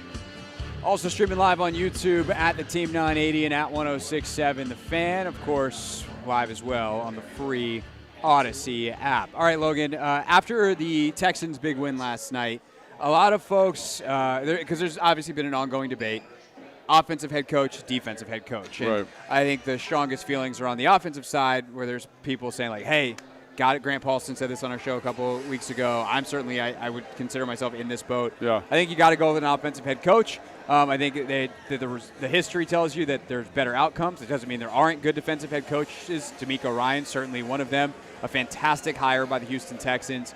But there's other people like Chris Russell has been big on the hire Dan Quinn bandwagon. You played for Dan down in Atlanta. What are the upsides, downsides of an offensive versus a defensive head coach, and what challenges does each path present? Yeah, I mean, I think you've seen recently, like with the offensive head coach, is that you're securing your offensive coordinator and your offensive identity for a long time. And when you are in a league that's an offensive-driven league and you need to develop quarterbacks, you need to develop offensive players, that becomes critical. It becomes absolutely critical you get that done. And we just talked about how Ron is more of a manager.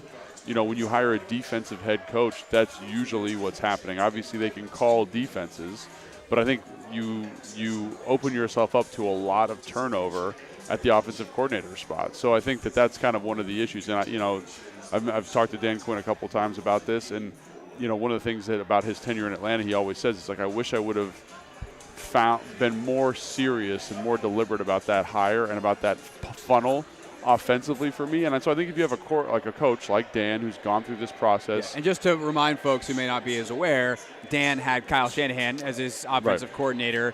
They go to the Super Bowl. Obviously, the Super Bowl itself doesn't go well, but it's enough to get Kyle the head coaching job in San Francisco. And then Dan loses Kyle, ultimately decides to hire Steve Sarkisian. Right. And that's actually the year that you were there. Was that next year? And I think Steve's a bright dude, obviously, but it's not Kyle, right? And I think one of the things that Kyle's done a good job of, and I think this is a testament to Kyle and not necessarily something that's coordinated with offensive coaches, is that he understands that as you win, your coaches are going to leave, right? So who's the next person coming up? Have I developed this person enough? Have I gotten this guy ready? And I think that's one of the things, after talking with Dan, this was a couple years ago now, basically him saying, like, I understand how important that is now. I understand how important it is to have a developmental philosophy in terms of offensive coaching staff, so I'm never in a position where I don't have that guy there. Because, I will say Dan was one of the best dudes that I ever played for. It was awesome going to work every day. We talked about culture on the podcast on Thursday.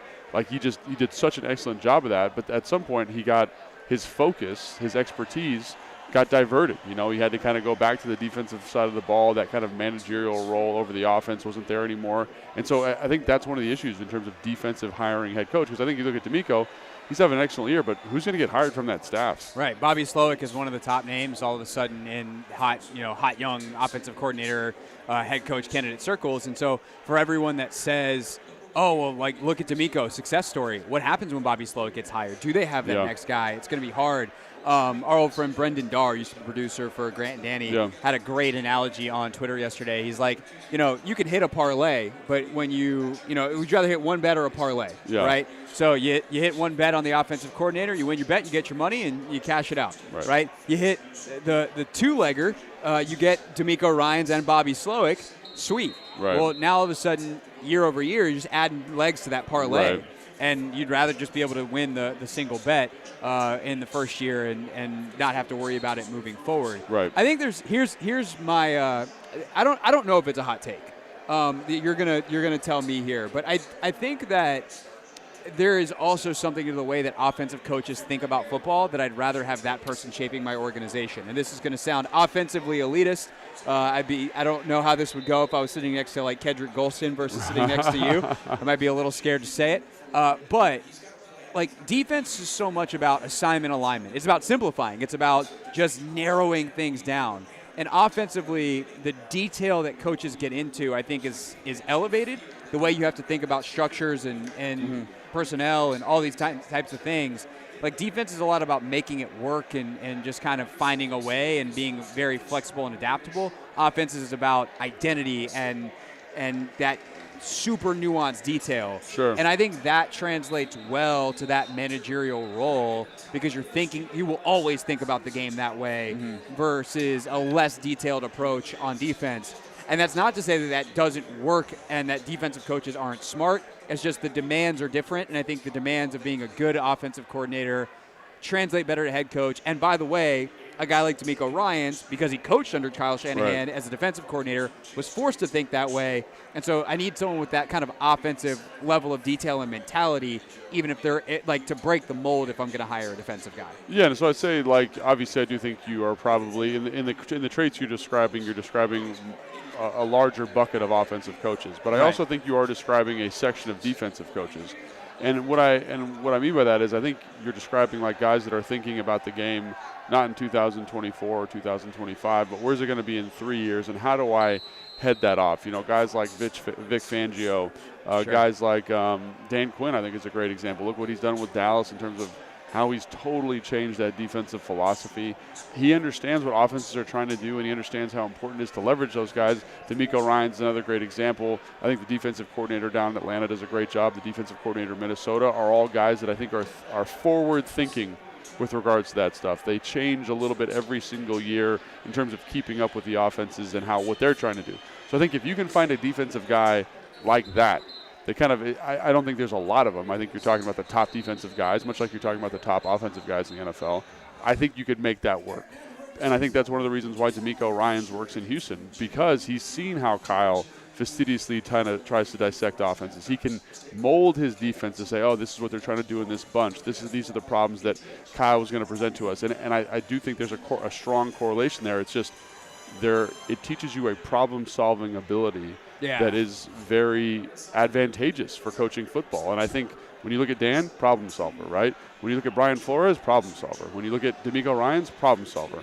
Offensive coordinators have to do that more, and it's a more cultivated skill set. But you can find defensive guys that I think have that kind of have cultivated that as well.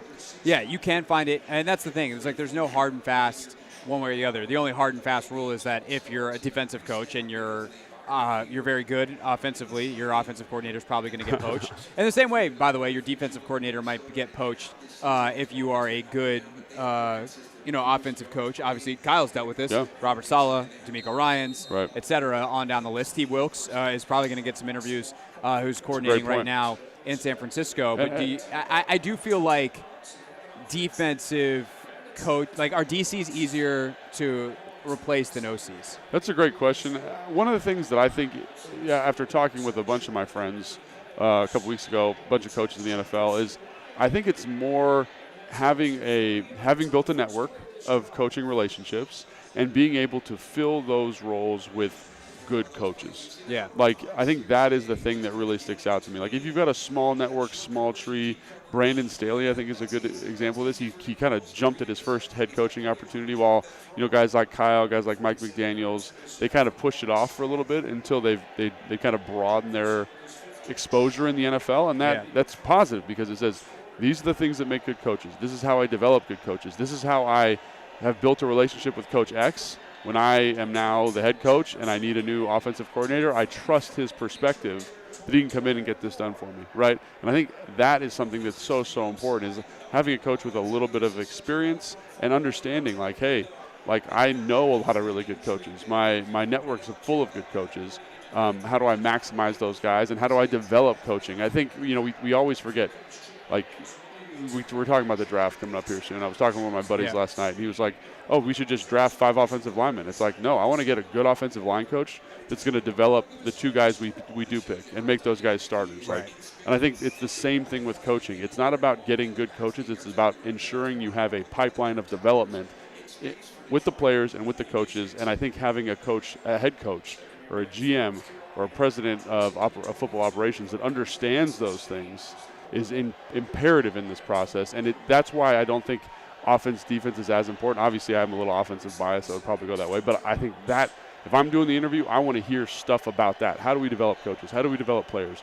How do we stay innovative? All those things are things that I think are paramount in this situation. No, I totally agree. And again, it's not exclusive one way or the other. Right. But the bucket is bigger on the offensive side, which is certainly something to keep in mind. I also think it's going to be interesting. Washington is in great position. I think they're one of the best openings, period, but there's some rumors heating up of Jim Harbaugh potentially to L.A. Yeah. Matt Eberflus could keep his job in Chicago. I think that would make Washington the most attractive job on the market, and they could have their pick, which is going to be interesting to see who they interview. Virtual interviews can actually start fairly quickly, or at least requests can get in quickly. The real in-person interview process doesn't start until later in January for guys currently employed by NFL clubs, so your Ben Johnsons, your Frank Smiths, your Bobby Slowicks, etc., even if those guys are out of the playoffs as of next week. So keep your eye on that. Your favorite local beat reporter will have you covered, and of course, as will we, on the radio. When we get back, we'll go around the league. Also, a reminder, this will be our final segment on 106.7 The Fan before we lead you off into Capitals hockey. So if you want to stick with us, make sure you flip on over to the Team 980. We'll be right back on the Take Command pregame show.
Take Command pregame show on a Burgundy and Gold game day. Craig Hoffman, Logan Paulsen with you at Tap Sports Bar, MGM National Harbor. Nice and full, but a few spots available if you want to come by, grab a drink, watch some football, which is exactly what we're doing. We'll get you caught up on some of that now.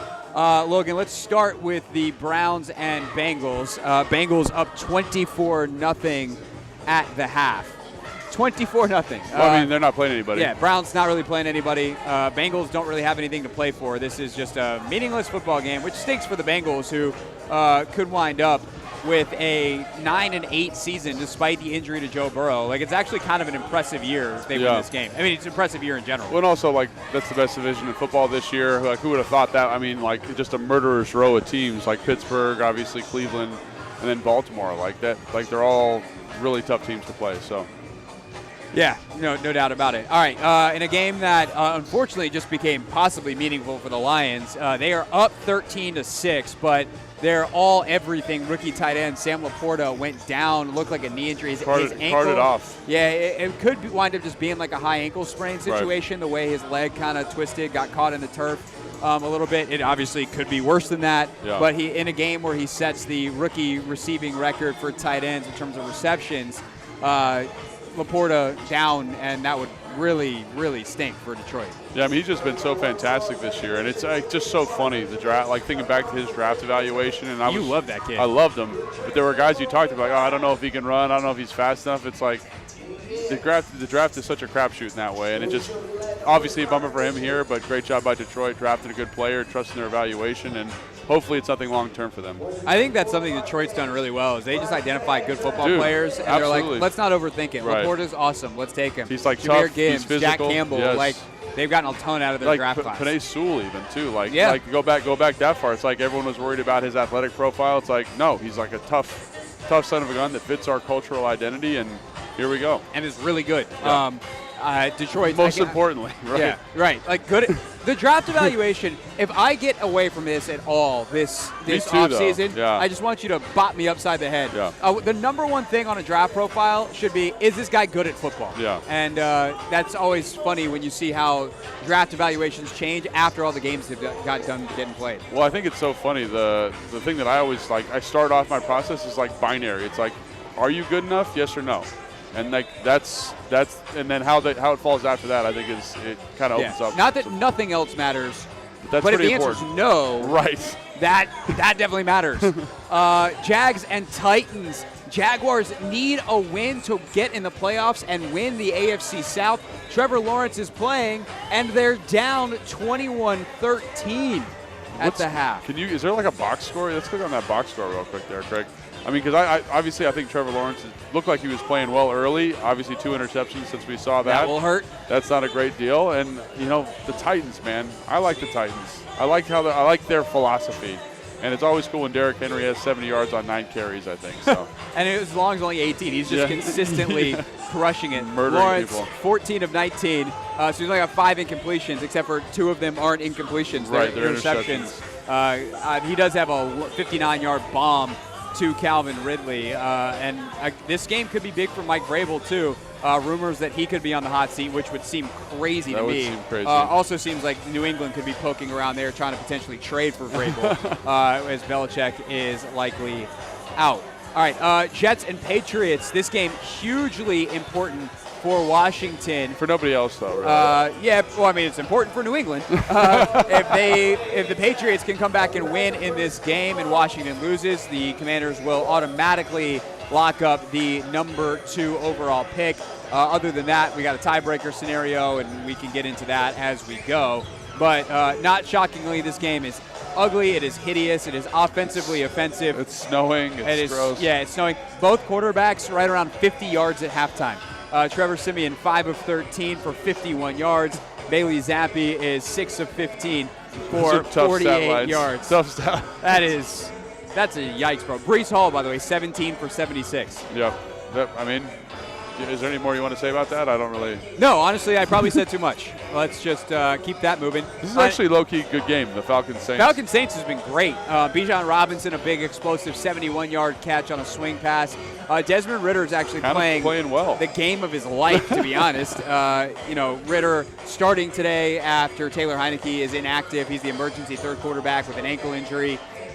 Ritter, 14 of 16 for 231.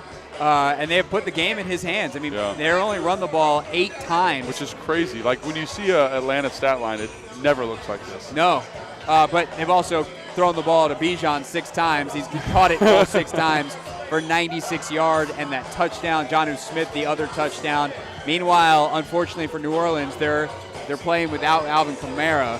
Kamara out, and they've been able to score in the first half anyway. They just need their defense, which has really carried them all season to the extent that 8-8 is being carried. Right. They've scored 17 in this one. They just got to figure out how to get some stops in the second half. Yeah, if I'm an Atlanta fan here, I'm a little worried about Desmond Ritter getting a little cool coming out of halftime, maybe throwing a pick, because he seems to do that with some significant regularity. Yes, and by the way, playoff scenario-wise, if whichever team wins this game is in position to win the NFC South if Tampa loses to Carolina. This game should be 7-6 Carolina right now as it nears starting the second half. But Tampa is up 6-0 because I can't remember who the receiver was. It might have been DJ Chark. It was Chark. Caught a ball from Bryce Young. Really nice play by Bryce Young, actually. Yeah, he's actually had a decent little he's shown some flashes here at the end of the season that he might wind up being all right. But Chark has a 42-yard catch that he needed to be 44. At about the 2-yard line, he gets hit, is extending the ball for the end zone. Ball comes out, fumble through the end zone. Tampa recovers, touchback, and thus it is 6-0 at halftime, Tampa over Carolina. Yeah, it's crazy also that, your guy Bryce Young's stat line is almost entirely composed of that one explosive play. Yeah, 6 of 11, 67 yards.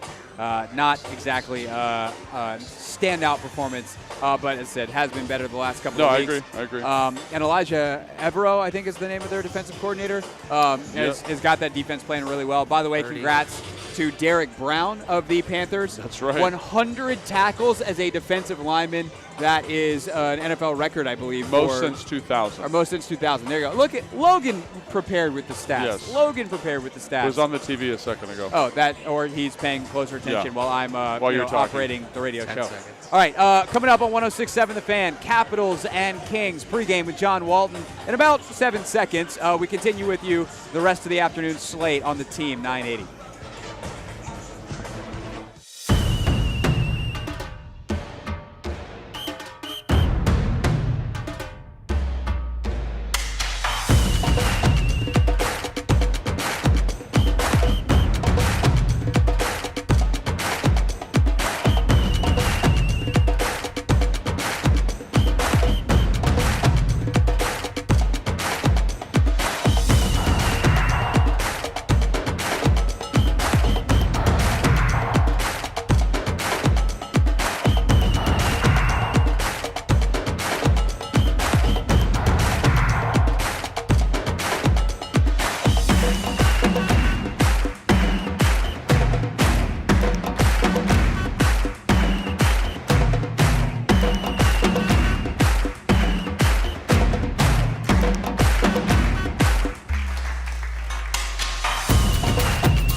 Closing out hour number 2, now exclusively on the radio on the Team 980, live on the free Odyssey app. We are streaming live on 106.7 The Fan and the Team 980's YouTube pages, though. So, Logan, there's lots of people or places people can find us. Yeah. I think that's the short version of the story. Yeah.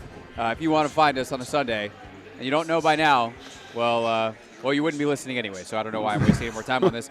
And we have no more shows after, so you can't really tell a friend. All right. Desmond Ridder did just Desmond Ridder, which is nice for Washington, through a pick. So bad pick, too. Jeez. Yeah. Well, that's the full Desmond Ridder for you. Yeah. So New Orleans takes over inside the 30-yard line. So see if they can get out ahead. Of course, Washington, if the Patriots the Patriots lose today, Washington loses. They need a tiebreaker, and I believe with the New Orleans win, would actually lock up the number 2 pick. They might need one more game as well. We'll go through all the scenarios a little bit later on in the show. However, Logan, we continue previewing the rest of the games on the slate, getting into the 4:25 window. Bears and Packers. Packers, in terms of the playoffs, they are win and in. They can also tie and get some help if Minnesota loses and they get some help. And obviously Minnesota losing right now 13-6 to Detroit. But Green Bay win and in. And Jordan Love has really just had just kind of steadily grown and had a great year. He's going to hit probably 4,000 yards in this game. He's over 30 touchdowns. He's 11 picks right now. Big day for Green Bay, and kind of a big day for Chicago as well. Yeah. They can finish on a high note, especially if Justin Fields has a big day, trying to stake his claim to that job moving forward. Yeah, kind of two interesting teams. Everyone talks about Jordan Love and how young he is, but their receiving core is incredibly young. Their tight end core is incredibly young, and so they've got this kind of really interesting, young, talented nucleus of players that could kind of parlay you or kind of develop into something pretty exciting next year in a division that's going to be up in the air, quite frankly, with Kirk Cousins getting hurt and all that kind of stuff, and obviously Detroit kind of being the class now. And then the Bears, the more I've seen Fields play recently, the more I'm like, well, maybe they can stay with him. I don't know. And again, I think it's such a tough call. I know, because do you go get him a stud left tackle, or do you go get a Marvin Harrison Jr., right. Or do you trade the first round? Do you trade the first pick overall? And trade down to 6, and you can still get Neighbors from LSU, even if you can't get Harrison. Yeah.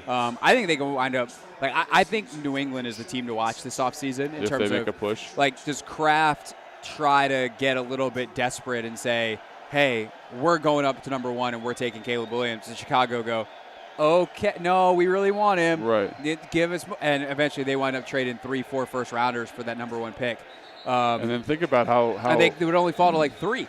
And how reticent that team could be to turn it around. They'd have all this. They have a ton of draft capital already. They have more draft capital, and then you're talking about a team that's going to look like the Philadelphia Eagles here in a couple of years. If they just keep stockpiling draft picks. But yeah. And the thing is, if you have that many picks, you can afford to pay Fields more. Yes, absolutely. And again, two really interesting teams, two really interesting storylines. Either one of these teams, Packers and the Players win and they're in. The Bears, I think, they really they are the off-season team right now. I think in terms of things to talk about. Well, with the number 1 pick for the second straight year, they control the offseason. They also have nearly $100 million in cap space. And again, I've said this a couple times, but I think it's worth reiterating. Matt Eberflus keeping his job is a great thing for Washington because if you're a head coach candidate and you want a blank slate and resources to do stuff, the only place that was better than Washington, if that's the profile of job you want, is Chicago. And it doesn't look like Chicago is going to have an opening. Broncos and Raiders.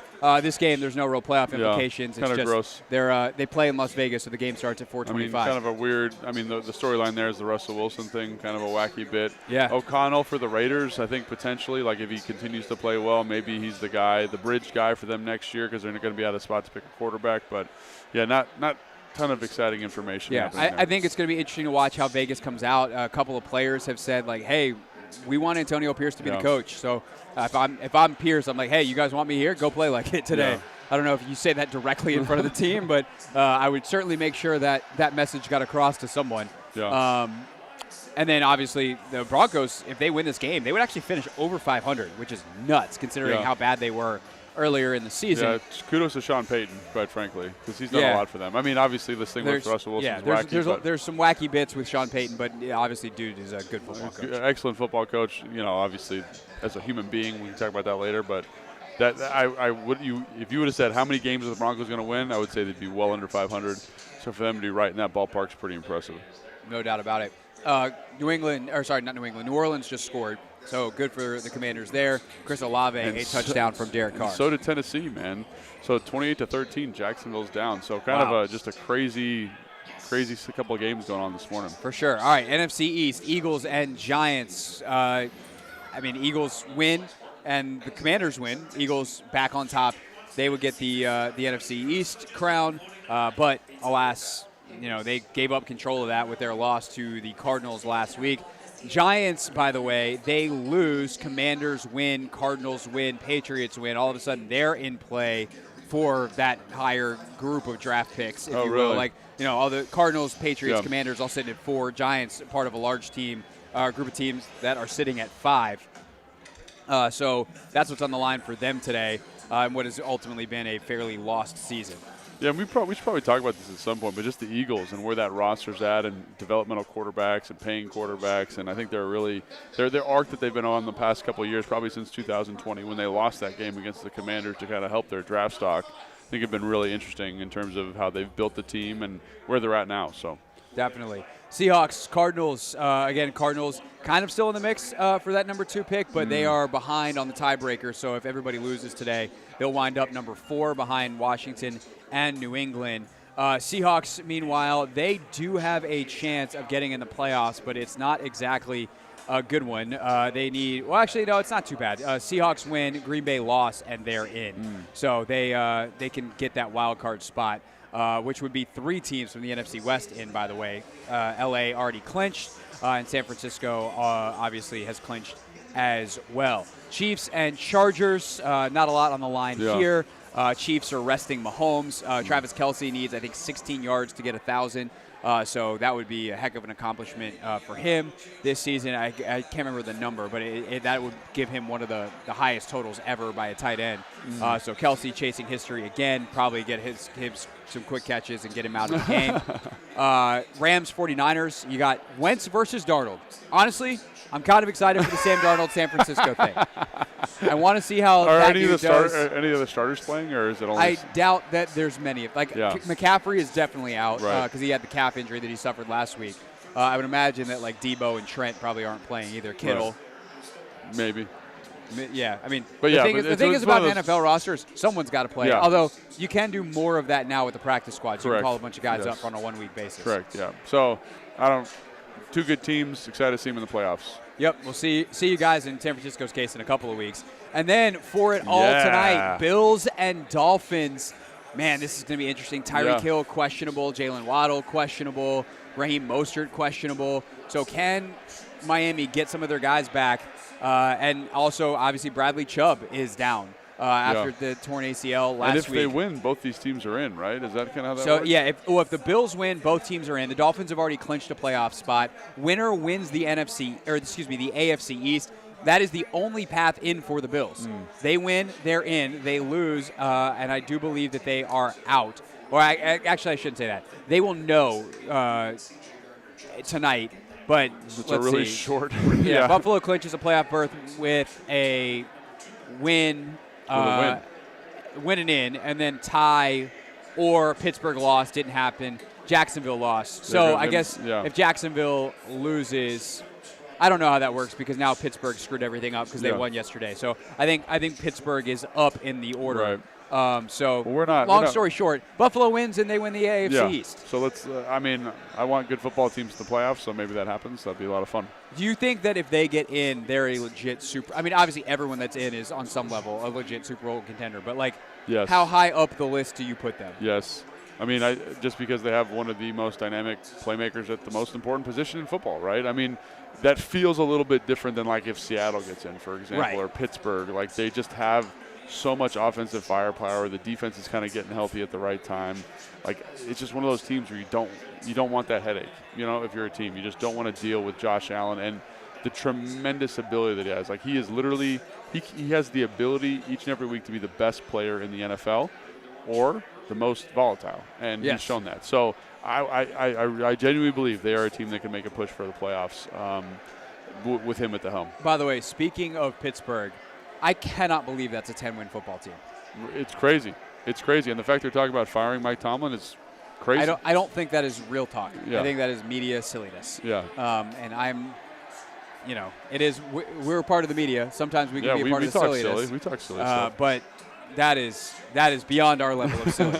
Mike Tomlin, as good as it gets in the NFL, 17 straight winning seasons, or non-losing seasons, I should say, for Tomlin. All right, that is our look around the NFL. When we get back, we'll take a look at the Commanders' defense and their matchup against a revamped Cowboys offense today. What has Mike McCarthy done that has helped flip this unit into one of the league's best? We'll take a look at that and the seasons of Emmanuel Forbes and Quan Martin next as the Take Command pregame show on a Burgundy and Gold game day.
Take Command pregame show on a Burgundy and Gold game day. Got a touchdown for the Saints again. Rashid Shaheed with the score. Now New Orleans up 31-17. Again, that is a big game for the Commanders in terms of the number 2 overall pick. We will reset the stakes of that for everybody coming up at 4 o'clock. Also worth mentioning, we mentioned Travis Kelce very close to a milestone, but he is actually not going to play, so he is out today, and we'll count that as our inactive report. We'll get to the Commanders' inactives in a second, but before I forget, the injury report is brought to you by the Centers for Advanced Orthopedics. More physicians, more locations, more advanced care centered around one thing, you. Visit cfaortho.com for more. We also know that John Allen is out today. Kendall Fuller is out today, and actually now we do actually have the Commanders ones as well. Cam Curl, Andre Jones Jr., Andrew Wiley, Cole Turner, Jonathan Allen, Casey Tuhill, and Jacoby Brissett is your emergency quarterback. Also worth noting, Daron Payne getting the C on his chest today, so congrats to 94 with John Allen out and some of the other guys out. It's kind of a cool thing for Daron to get that captain's C on his chest for the final game of this season. But I would say not surprised that these guys, all of whom were questionable, Curl, Wiley, Tuhill, not playing today. Real rough look for Cole Turner, who just never got it going this year. And he's out today. Not really the best look for Andre Jones Jr. either, a guy who's helpful on special teams. Was he hurt? I don't think so, but I don't want to say for sure. Right. But with Casey out, you kind of would assume that maybe he would get the call up, but they've got some other guys that they brought in, your Josh Pryors, et cetera, who I guess will get their snaps over Jones today, the 7th round draft pick last fall. All right, or last spring, I should say. All right. Mike McCarthy this year was a guy that took over the offensive play calling, fired Kellen Moore as the OC, and everyone, including us, especially me, said, that is not going to go well. I am not scared of the Dallas Cowboys because I am not scared of Mike McCarthy, offensive coordinator. And Brian Schottenheimer was the guy he brought in to be the OC in terms of the name, McCarthy calling the plays. Those two have worked so well together this year. When you watch what they've done to transform that Dallas offense, what do you see that obviously the Commanders will deal with today, and maybe kind of take out of what you would like to see next year, kind of the transformation and what a coach should be thinking about in 2024 in the NFL offensively? Well, I think it just shows you that they understand like who their playmakers are and what speaks to their quarterback. I think one of the things that Kellen Moore, people gave him a lot of credit for kind of being play action, motion, shifts. But I often felt like when you watch their offense, it felt a little bit stagnant. It's like deep comebacks, these deep outs. There wasn't a lot over the middle of the field. And I feel like they've changed that pretty dramatically here with Mike McCarthy. And it's not like anything overly complicated, but, it's slants, it's overs. There's some more seams, to the tight ends, obviously. And I think just finding something that speaks to what Dak understands and Dak does well, that's good offensive play calling. That's what we were talking about earlier with EB. It's just kind of finding what your guy does and leaning into that. And I think it's also kind of knowing that you got a fairly elite piece. Is CeeDee Lamb a top 5 guy in the NFL? I think he's made a pretty good argument for that this year. But let's move around the formation a little bit. Let's make sure he gets good matchups. Let's get him on the nickel. Let's get him on a linebacker. Let's put him in a bunch. Let's get that free release. And sometimes, we talked about layups, just getting opportunities for the quarterback that are easy. And there's times where I'm like, that's an easy look for the quarterback. You've got your best player on a bad coverage player working from a stack. He's going to be open. I don't need to think about this too much. And so I think that's what you see. Is nothing. It kind of reminds me a little bit of like the old New England offense. It's nothing crazy. It's just you got a guy you can deal. You got a piece that can win in man-to-man situations, and a guy that if you give too much coverage to them, he can beat you in terms of Cook. So I think that's kind of what you see from this group, and it's pretty straightforward. It's not they're not reinvented the wheel. It's a quick game. They do some stuff off of play action, but it's not this. It's not rocket science, and I think that's the thing that's really beautiful about it. It's like that's what having a good quarterback does for you. It doesn't need to be rocket science. And I think that's the thing that I take away when I think back to McCarthy in Green Bay. And I think a lot of people look at his time there and go, they should have won more, considering how good Aaron Rodgers was and how short they came in some playoff games. But I think like the overall overarching theme that drives the success is if you have great players, let them be great. Like put them in position to maximize their very, very high potential. Yep. Dak counts as that. Dak is not what Rodgers was, but like Dak's a very, very good player. And he did that very well with Devontae Adams and some other receivers. I mean, think of how many number one receivers had big, big numbers up in Green Bay. Yeah. And it's like, hey, who's our best guy? Let's get him the ball. And I think they've done a masterful job of that with CeeDee Lamb this year. As you said, moving him around, making sure he gets free releases, getting him good matchups. They do that as well as anybody does it with any player in the league. Yeah. No, I totally agree with that. So when you say, like, what has he done, I think it's just kind of said, what does Dak do well? Let's do that. Let's kind of give him these nice, clean pictures, and let's make sure that our guy CD's in a good spot to win. Yeah. And that's what we're getting. Yeah, and when your offensive line is good, as very good as theirs good. You can operate that way, and it shows you why the good thread in all the good teams pretty much is a great offensive line. Meanwhile, on the Commander side of it, defensively, I think this is a great challenge today for both Quan and Emmanuel Forbes. I think it's interesting. Benjamin St. Juste, I did not see on that inactive list, so maybe he's playing. Maybe he is going to play. But I would hope that Emmanuel Forbes lines up over CeeDee Lamb a lot, and then when he's in the slot, that Quan gets a shot at him. So a big challenge for the rookies today as they close out the year trying to hopefully be on a high note. Yeah, I totally agree, and I think that's something we talked about on the Command Center show this week, with Fred. It's just that Quan's been that Buffalo nickel. He's drawn some tough matchups in there, and he's done a good job covering guys in there. And CD likes to work and operate in the slot. Or CeeDee Lamb, excuse me. And so I think just having a piece like this is, this is a piece like when you drafted him that I think you felt like he could do this, give you some flexibility to your defense, play this positionless football. He can play linebacker, he can play safety, he can cover a number one receiver. And so I think today is a really good litmus test to see where his development's at. Because in terms of guys that we've been talking about on our review show each and every week, his name consistently comes up. And I don't think that's by chance. He's done a good job. So can he continue to develop? This is going to be a big market for him. And then Forbes, I think, is another interesting one. Like when you talk to people around the building, like there is, and you hear John Keim talk about it, there's some frustration with some technique issues. Like, is this another data point that shows a progression there? I don't know. And is he going to play, or is St. Juste going to play? So really curious to see how those two guys specifically do in the back end. For first round pick, second round pick. I think the second round pick is progressing in a nice way. But I want to see some more miles from the guy in the first round.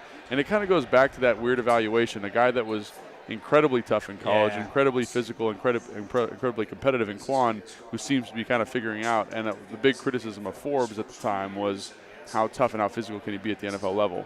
And so interesting to see if that's going to be a fatal flaw for him. For sure. And I don't know, there is this somewhat is putting out a narrative that the issues for Forbes this year haven't been caused by his weight, and it's all technique based. I think that's probably true. I think that it's not all because of his weight, but I've just seen him get pushed around too many times where you just go, if he's thicker in the lower half, he's got a better base underneath him, he is going to not be pushed. Even if it's like at the top of a route, you get pushed off 2 yards and can break back versus 5 yards and get pushed back. Like, that matters. And I think it's been overly dismissed, and I wonder if it's people trying to put that out there that scouted him as oh, no, it's all the kid. He's not doing the techniques that we want. And I don't think that's realistic. The good news, I would say, though, is that better technique can help you overcome that. Yeah. And I think that's probably also part of it. There is a real technique thing. And it sounds like from what Keim said on his podcast that he knows that he's got to put on a little bit of weight. And maybe it's just regaining the weight he lost during the season, as happens with most players. But it is going to be now he knows what he needs to do in the NFL. He's got that rookie year experience. What does he do with the offseason is going to be critically important. And obviously the next staff will have a chance to talk to him and tell him what the expectations are going into next year. Yeah, and it's funny because I don't think there's been a lot of strictly coverage issues with him. I think when you watch his coverage snaps, you're like, okay, that's not bad. Obviously, there's the exception of the Philly game where he had a really tough time. DJ Moore had a pretty good. Yeah, but I think the thing I would point out there is that there is a lack of physicality there. in Right. terms of tackling that showed up that wasn't there in his college film. There's stuff even in the last game where you're kind of like, why is he taking this angle to the runner? Like, why is he kind of running into the blocker as opposed to trying to defeat the block? And again, are those weight related? Are those mentality related? Those are the questions that I want to see answered. And I think that's the thing about this game is give him an opportunity to show you that he's progressing. And it's because again, I think his technique is relatively fine. You know, it's relatively fine. I think it's the other stuff like the angles in the run game, how you fit runs, are you contained on this play? That stuff I think is the stuff I want to see him just show some maturity in, show some growth in, and hopefully that gets resolved. All right, real quick before we go to break, we'll come back, talk our pick 6, and then Grant Paulsen will join us at 3:30 from FedEx Field. The Jets still up 6-3 on the Patriots, which would mean if that game finishes that way, the Commanders need some help in terms of tiebreakers, and they would be getting it right now from the New Orleans Saints, who are up 31-17 right now over the Falcons late in the third quarter. We will obviously keep you updated as the day goes and how things are lining up for Washington and that number 2 pick and all the playoff implications on the line as well. With Logan Paulsen, I'm Craig Hoffman. The Take Command pregame show here on the Team 980 continues with our pick 6 next.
great action around the NFL right now. Justin Jefferson just found the end zone on a 4th and 1. Kevin O'Connell with a bleep it call. Play action shot from about 40 yards out. That is going to pull the Vikings within 1 score of the Detroit Lions. 20-12 extra point or 2-point conversion pending. So that is what's going on there. New Orleans up 31-17 after shutting down a drive in the red zone from the Atlanta Falcons. 4th down that went begging. New Orleans now trying to drive the length of the field and really close out that game early in the 4th quarter. Tampa up 9-0 on Carolina. Keep you updated on the rest of the score. Still 6-3 in New York, too, between the Jets and the Patriots. Of course, would love that score to flip for the Jets, because if the Patriots win today, the Commanders just have to lose, and they have the number 2 pick. No tiebreakers needed. With Logan Paulsen, I'm Craig Hoffman. This is the Take Command pregame show. Grant Paulsen will join us from FedEx Field coming up in about 15 minutes. But, Logan, we debated on the Hoffman Show on Friday doing a pick 6. It was like, we know that by Monday we're not going to be really talking about the game very much. There's going to be coaching news, et cetera, in Washington and around the NFL. So do we do one? And I looked at Anthony Haney and I said, you want to know what? We have to do one because we're going to need it on Sunday. We need Logan Paulsen's thoughts on 6 players who could impact the Commanders game today, or / the 6 players that we are watching in the Commanders game today. I guess it would probably help if I pull up the 6 players. I thought I copied and pasted that from one rundown to the other. That didn't happen. That's okay. But number 1 is the guy that we were just talking about on the show, and we were talking about more in the break as well, and that is Emmanuel Forbes. He's the most interesting guy to me on the field today. He's your first-round pick. He's had a very weird season in a lot of ways, and he could be matched up a lot with CeeDee Lamb. I'm intrigued. Yeah, me too. And I'm really intrigued now because, like, is he going to play? Like, if Benjamin St-Juste is active, like, how do you kind of – Well, Kendall Fuller's out, so – Oh, I catch it. Okay. Yeah, there you go. So they're going to play. Yeah. So, yeah, again – I think he's done a good job in coverage. I just want to see a little bit more from him. I want to see a little bit more of that, like, kind of intangible stuff that you saw from him in college. I think that's the interesting thing about it is you saw him kind of be fearless, be physical, like talking a little bit of trash. Like, can he be that guy today? Because he's going to draw an extremely physical, because I think people sleep on how physical CeeDee Lamb is. He is wiry strong. He's physical at the catch point. He finishes runs. Like, you're going to have to tackle him. You're going to have to, like, work through contested catches. So I think this is going to be great litmus test for him. For sure. By the way, touchdown Evan Ingram in Jacksonville, 28-20 Tennessee on top of Jacksonville. Jags need a win to win the NFC or the AFC South and make the playoffs. Number 2, Anthony's first pick was Terry McLaurin. He has got the 1,000-yard marker on the line today. He needs 54 yards to get it. How big of a deal is that, do you think, for Terry and for the locker room at large? I mean, I don't know. It's obviously, like, if I was in the locker room and on the team with Terry, like, I'd want him to do something pretty special, I think, and for him to be able to set a franchise record in terms of receiving production over the first 5 years of his career. Is that correct? I believe so, yeah. Yeah, in terms of number of 1,000 yards receiving seasons, obviously with the extra game, that's a little bit different, but I think it's a big deal, and I think the coaching staff understands that's a big deal, and I think he's relatively well-liked in the locker room, so it's about, like, making that happen for him. And obviously, in a game where there's not a lot necessarily to play for, there's not a lot necessarily going on, like, that's something I think you can prioritize if you're EB, if you're Ron, and get that done. So, yeah. Yeah, a remarkable level of consistency for McLaurin. He had his best season in 2020, 87 catches, 1,100 yards that season. Last year, crossed that 1,100, almost got to 12. Had 77 catches each of the last 2 seasons. If he can get, 4 catches, 56 yards or so today, right, 77 catches again, and then that 1,000. So just consistency. Also, when he plays today, gets out there, that will be 17 games, 3 straight seasons, something you don't get to see that often. So remarkable consistency from Terry McLaurin. Number 3 for me, my second pick was Quan Martin. Yeah. For, again, the same reasons we've kind of been talking about. Yeah, and I think Quan is a guy, we've talked about him a lot. He deserves to be talked about a lot. He seems to be progressing in the right way, and he does seem as if he could be a piece moving forward, a piece that you can build around defensively. And I think that's something that's exciting. And in this season that's kind of lost, You're looking for stuff like that. You're looking for, hey, man, is KJ Henry the guy? And I think Quan is very, I don't want to say definitively because I'm not there with him yet, but is asserting himself in that way. And he's showing that I can be this chess piece for the defense. And again, today we've talked about the challenges that the Dallas Cowboys are going to present from an offensive standpoint, a matchup standpoint. But again, a guy that I'm very excited about, physical, tough, competes, and has the athleticism that goes with that.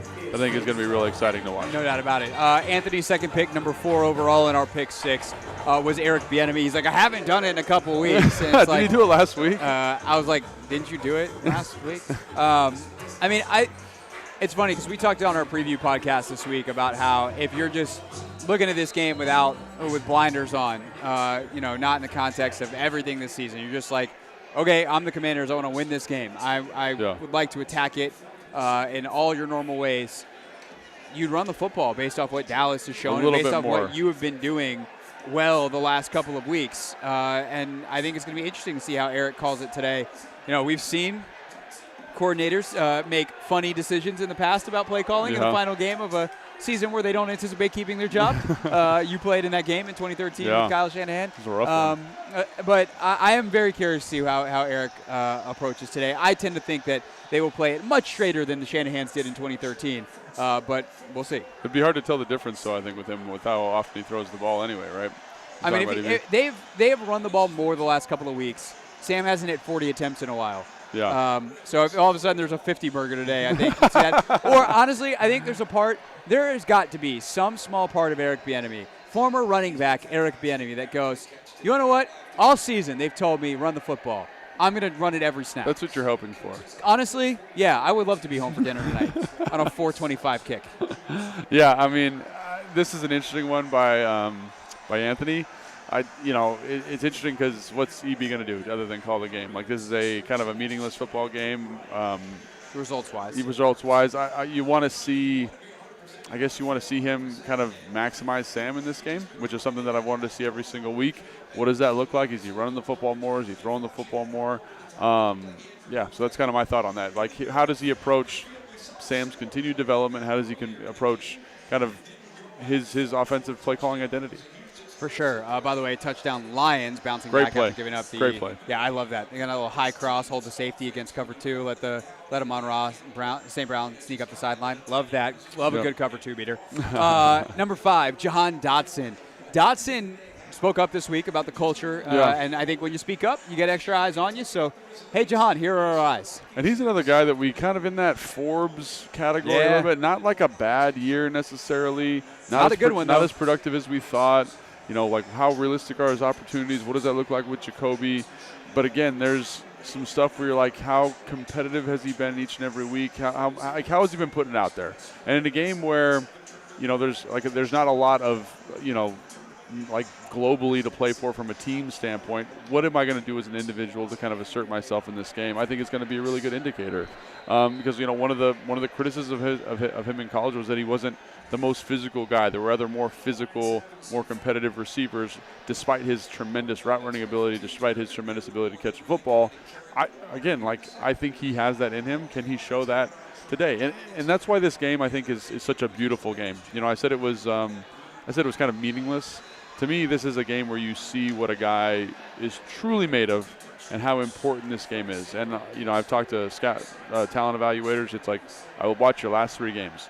Whether you're winning, whether you're losing, what do you look like? And I think this is a really awesome test for this team and guys like Jahan to say, hey, I want to be a part of the answer moving forward. Hit 22 yards for Dotson today. He surpasses his season total from last year, which is interesting because he's already 12 catches more than he was last season. Last but not least, in our pick 6, Sam Cosmi, who just really to give a shout out to Sam Cosmi. Yeah. That dude's been awesome, and something that we'll definitely talk about on a podcast soon is the ability to remake this offensive line quickly. Yeah. Maybe you kick Wiley in, you get Stromberg back at center, and all of a sudden you're cooking with a good draft pick and a good free agent signing. So Cosmi definitely a part of the future. He's been great this season. Been absolutely fantastic. When we get back, Grant Paulsen joins us from FedEx Field. We're finally under an hour from kick here on the Take Command pregame show.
Take Command pregame show on a Burgundy and Gold game day. Less than an hour till kickoff in Landover. That is where we find Grant Paulsen, who joins us. I'm Craig Hoffman. He is Logan Paulsen. GP, first and foremost, most importantly, congratulations, sir. Logan, I don't know if you know this, but 10 years of Grant and Danny this week. Wow. 10-year anniversary. Congratulations, sir. That's awesome. That is very sweet of you, boys. Thank you. Yeah, so 4 years on the beat, 10 to 13 with Logie in the locker room. Yeah. Before that. So Logan and I go back, I guess, now, 14-plus years. We're getting old, man. It is crazy to think about, for sure. Yeah, it is. I can't believe, like, when I start talking about the teams I covered, like, we're getting close to almost 10 years in D.C. for me. Yeah. So that's – and I'm the newbie of the three of us to this town, so whatever that's worth. Logan did leave for a while. I don't know how that math works because I don't know how any math works. Here's what I do know, Grant. If the Commanders lose today, the Patriots win, or we get a couple of results, many of which are going Washington's way right now, they will wind up with the number 2 overall pick. How important do you think it really is to get that number 2 versus the number 3, which obviously is still on the table? Yeah, it's massive. I mean, I don't think it'd be overstated how significant it would be for them to have the number 2 overall pick for 2 reasons. So the first one, before we even talk about who they might draft, is that, they are trying to sell themselves starting tomorrow morning to general manager and head coaching candidates. In fact, presumably behind the scenes for many, many weeks, they've been trying to sell themselves to GM candidates already. But having the number 2 overall pick is an unbelievable asset, along with 5 picks in the top 100 and the 3 in the top 45 that they're going to have in trying to convince an executive that they want to come here and run this football team. So I think what you're trying to do is kind of sweeten the pot as best you can. And for just the second time, really, since the year 2000, without having to trade up, to be picking in the top 2 would be a big-time opportunity for them as they're trying to land a GM. And it also makes it a lot more enticing for a head coach, especially if they end up trying to hire an offensive-minded head coach. You watch the film of Caleb Williams and Drake May, and you tell yourself that you end up possibly with one of those 2 guys. And that brings me to the second point, which is to say, if you're picking 2 as a team that doesn't have a quarterback, that has been searching one for nearly 30 years, the higher you pick, the better the chance that you can land a potentially great passer, which should be the number 1 goal of the next front office and the next coaching staff. Yeah, and do you have any kind of thoughts on what you would do it to? I mean, obviously it's going to be quarterback, I would imagine, but do you think, is there anybody that's caught your eye kind of early in the process? Yeah, I mean, for me, I inevitably, Logan, typically rely upon people that are scouts and smarter than me when it comes to talent evaluation. The limited amount that I've watched, which is to say a lot of college football this year, and I actually went back and watched a lot of Drake May over the last few weeks as it was trending toward them maybe moving up to number 2. I like Drake May. I think he reminds me a lot of Justin Herbert collegiately, to be honest with you. He's got all the physical traits and tools. He's big. It's a central casting frame. He's 6'4", about 220 pounds. He's got a big arm. He's athletic. He can be mobile. He can create and extend. He can scramble for some yards. He's almost got that kind of Trevor Lawrence frame and mobility to him. So he's a central casting type passer. I mean, when I talk to people, though, around football, they still rave more about just the sheer physical tools of Caleb Williams. A lot of people think just from a sheer talent, athleticism, school standpoint, that he's ultra special. Kind of, I don't like using the word generational, but a once every several years kind of skill set. The question becomes, what kind of pro will he be? My only question about him really is, I think he's way better off schedule than on schedule. Right. And so I'd like to, someone smarter than me to be able to sit down and show me when he's on schedule, what some of the strengths are and the things that he does really well. But having said that, if you're in the number 2 range, I'm not trading back and I'm not doing anything other than quarterback. The question is, do you love one of the 2 and have to consider moving up to get that guy? I prefer not to. I think trading up almost never works. Or do you stand pat at 2 if you like to 2 comparably and just take one? What I can't abide, though, is any kind of thinking that this team that has been, roaming around in the desert without water for decades is going to now see a water fountain and say, we'll figure it out later. You don't pick top 2 often enough. Look back to 2020. When you're that high and you need a quarterback, you need to swing. People are afraid to swing and miss. You got to get in the batter's box. You can't win the lottery without a ticket. So I think if they're picking second, they'd be really making a huge mistake to move down the board. So the devil's advocate argument to that would be if you are in love with Fashanu, with Marvin Harrison, with one of these other non-quarterbacks, that you really don't think the quarterback is that good, whoever's available to you. Let's say you loved Williams, but the Patriots trade 3 firsts to Chicago, and you're like, I'm not doing that. You got to get in the batter's box and swing eventually, but at the same time, if you swing and miss, and you could have hit a double somewhere else, so now you've cost yourself a man on base. Torturing the baseball analogy enough, like when you look at Mahomes and some of these other guys that have been mid-first, early second, but have a good roster around them, you don't think that's a viable option. You're like, screw it. Hey, I'll live with swinging and missing versus any other option. Well, look, I mean, there's no doubt you can hit on a quarterback outside of the top 2. To your point, almost all of the best quarterbacks in the league right now, or the ones headed to the playoffs in the MVP conversation this year, were not drafted in the top 2. But I'm not sure that's the best way to look at it as much as like the percentage chance of guys hitting where you take them. So in other words, if we're talking Mahomes, back into the top 10, like what is the batting average there versus at number 1 versus at number 2? Someone will point out Purdy was a 7th rounder, or Brady was a 6th rounder, or Dak's a 4th rounder with Cousins, or Wilson's a 3rd rounder. And that's all true. It's not to say you can't hit on a QB there. Sure. But the batting average in the 7th round is probably like .005. And in the 6th round is probably 100. And in the 5th round is probably 105, right? Whereas in the top 2, you're much closer to batting 500. So I just think the higher you do it, the more likely you're going to get it right, number 1. But the last thing I'd say about that is your point's well said, which is if they don't like the quarterback, you shouldn't just take one to do it. I just think there's enough here. You should be able to like one of these guys. They're different, right? Drake May is kind of your traditional pocket passing, big physical presence. Caleb Williams, who's an athlete at the position. Michael Penix, who's cool with some size. Like there's enough of a grab bag here that I think you got to find a way to like one of them, frankly.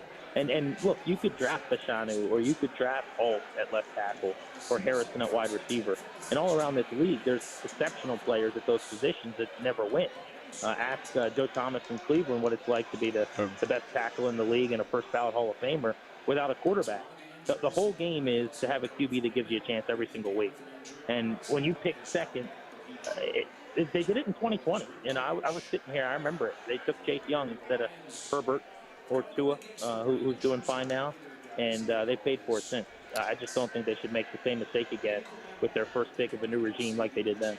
Yeah, I think I think the new regime thing is also super important, but also I think it'll be really interesting to see, because I think trading back is a viable thing here if you believe the guy, because I do think like the Daniels kid, the Penix kid, like they'll be in that kind of mid-first round, and if the difference between Drake May and them is not enough and you gain an extra roster spot or an extra draftable player, I think you're just giving yourself more bites at the apple. Now we're getting really into like some subjective waters here. Yeah, Logan, don't ruin our podcast for the next 4 months. Good gracious. Yeah, because it's all about like how you evaluate those guys and who does what. And again, like this is an offensive line class that's insanely deep. So it's like there's a lot of variables here that need to be considered, but I do agree kind of with the premise. One thing to that real quick. For sure. I actually agree with you, and I love that point. Yeah. I will say I just asked someone this week about this who's super plugged in the NFL on like how the draft may work, and we're a long ways away. Yeah. But I asked them, I said, hey, like comfortably speaking, because I kind of like that idea too. Let's say when they go through their eval, they don't think the difference between May and Jaden Daniels is that huge, or we don't even know who they're going to hire as a head coach. Right. Let's say the coach they bring in here is absolutely themed up for Jaden Daniels or Michael Penix or whatever, and you can get that guy 10 or 20 picks later, you think. But the question, my point, how far can you trade down and be pretty confident that one of those other guys doesn't go in front of you? And their point was probably not that far, because quarterbacks always get pushed up the board. Right. They're always going to get overvalued as we get closer. A guy like Daniels running around in shorts all offseason is going to shine. Penix is only probably going to go up, not down, as this process begins. So let's say they trade down hypothetically to like 9 or 10. What if both of those guys go in front of you? Yeah. Now you move down because you had an eye on a quarterback. And I think I'm talking about trading down to like 6. Just picking up another spot there. But yeah, you definitely, that's part of the deal, right? Is you're picking at 2, you ensure the player that you want there, which I think is like what we're talking about. That's my concern. Like if your end game is to take a quarterback, then like, I'd love to have my cake and eat it too, and pick up a couple picks. And if they could pull it off, home run, that's the way to do it, no doubt. We've seen it, and it helps teams like Chicago or whoever's been able to bring in the King's ransom. But just hypothetically, let's say it's Jaden Daniels. They want to move down and get a 6. Yeah. You should take him at 2, because if you move down to 6, and then the Giants take him at 5, hypothetically, and now you're playing him twice a year, like, did that work out? Right. You know, I just think that at quarterback, if they love someone enough that they're targeting him on a move back, if you're only talking about moving back a handful of picks, you should probably just take him and make sure you get him. Right. Yeah, that's definitely feasible. I will say something that is nice is that second-round pick from the Bears, having an extra second could help you move. You know, you trade back and then you trade back up. There's all kinds of stuff. Who knows? Draft night always gets wild. It's in April, and we got from now until then to be talking about that. Last game of the regular season, of course, today at FedEx Field. Grant Paulsen is there. GP, as we wrap up here, I am coming, so please keep the rooster in his singular seat if you could. It is too late for that, but I will tell him to make some adjustments. Okay. Before you get over here. Be nice to the rooster, guys. Huh? What do you think? We are being nice to the rooster. We're asking very nicely. And, I've heard the Roosters radio show. He very much values people making adjustments. He's a big fan of adjustments in game. So yeah. He'll have to make a couple of his own. But, yes, Excellent. we are ready to go. Commanders wearing their classy white on white. Cowboys navy blue on some silver. We got ourselves an aesthetically pleasing rivalry matchup today here at FedEx Field. Love to see it. We'll see you over there in a little bit. Thanks for joining us all season long. And, again, congrats to you and Danny on a heck of a first decade together on 106.7 The Fan. My pleasure, gentlemen. Thank you guys very much. Thanks, bud. All right, Grant Paulsen, again, catch him 2 to 6:30 with Danny Rouillet weekdays on The Fan and the free Odyssey app. When we get back here on the Team 980 and, of course, that same free Odyssey app, we will get you caught up with the scores around the league as we enter the witching hour here on the final day of the NFL's regular season.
Take Command pregame show on a Burgundy and Gold game day on the Team 980. Also streaming live on YouTube, where if you're watching, yes, we have reached the standing portion of the show. That's exactly right. This is how you know we're in the home stretch. Logan and I ditch the chairs that we've been sitting in for close to 3 hours and decide it is time to stand and remind you that he is 6'5". I guess I just remind people of that so they don't think that I'm 5'2". Not that there's anything wrong with that. Okay, so here's what we got going around the NFL right now. We got the witching hour underway, as they call it over on NFL Red Zone. Sure. And you got one game that's already done, by the way, and that is a big one because the Buccaneers shut out the Panthers 9-0. Carolina finishing their season 2-15. Tampa finishing 9-8. And for the third straight year, champions of the NFC South. So that is done and dusted. Yeah, good for them, huh? Good for Baker. You know, like, yeah. Nice to see him making. Today was not particularly good for Baker, but no, I don't but know I'm saying like that he made the playoffs, that he's kind of righted the ship. He's had a productive year. You know, so yeah, no, I've always liked Baker. I liked him as a prospect coming out. I remember watching him at the Senior Bowl. I mean, that was one of my first years doing the Senior Bowl thing. And I think that, one of the things that was really interesting that year is when he got to Mobile, the whole energy changed of the week. Yeah. And he didn't wind up doing a whole lot. I don't even know if he wound up playing in the game. Right. But he Which they rarely do, yeah. He practiced a couple of days, and you just go, oh, my God. Like, this guy, the leadership element that he had, I think, was just so fantastic. And I was really, really impressed with him and getting to watch him throw live, seeing the ball fly out of his hands. And you're like, okay, this dude's going to be the number one pick. And he sure enough was. Obviously very up and down in Cleveland. But to see him put it together, again, today's not a particularly great performance, but overall put it together. And I think the other thing to watch outside of Baker and the obvious most important thing pressing-wise, like they're in the playoffs, they're going to host a playoff game, is Dave Canellis is all of a sudden a name, their offensive coordinator, who is going to be probably getting some head coaching interviews. Yeah, absolutely, yeah. And huge set, like it took him a while to figure it out, but offensively kind of mentoring a quarterback who had been on the rocks for a little bit, finding a way to maximize playmakers. I haven't watched a ton of their games in terms of breaking down the All-22, but they've been very productive this year offensively. And comparing it to last year, it's nice to see that transition, and great they're in the playoffs. I think Tampa's an interesting one, too. They have in their past fired a defensive head coach to hire an OC that was going to get hired away. That did not work out with Dirk Cutter being the head coach. I would hope that they don't repeat that mistake with Todd Bowles, but if Canellis is going to get hired away, that is certainly possible. 9-8, not exactly the best season, but probably enough for Bowles to keep his job in Tampa. Meanwhile, I do believe that makes the game that we have been watching most today, the Saints and Falcons, irrelevant in terms of playoffs. Let me double check that real quick. Yeah. So with Tampa winning, New Orleans eliminated eliminated from winning the NFC South. They can, as they wrap up their win right now, they're up 41-17 with 3 minutes to go, get in with a Seattle loss. So nice. Seattle loses, Seattle loses and Green Bay loses. So New Orleans will be dependent on those two games this afternoon. The Falcons have already been eliminated. Their only way in was to win the NFC South, which would have required Tampa losing.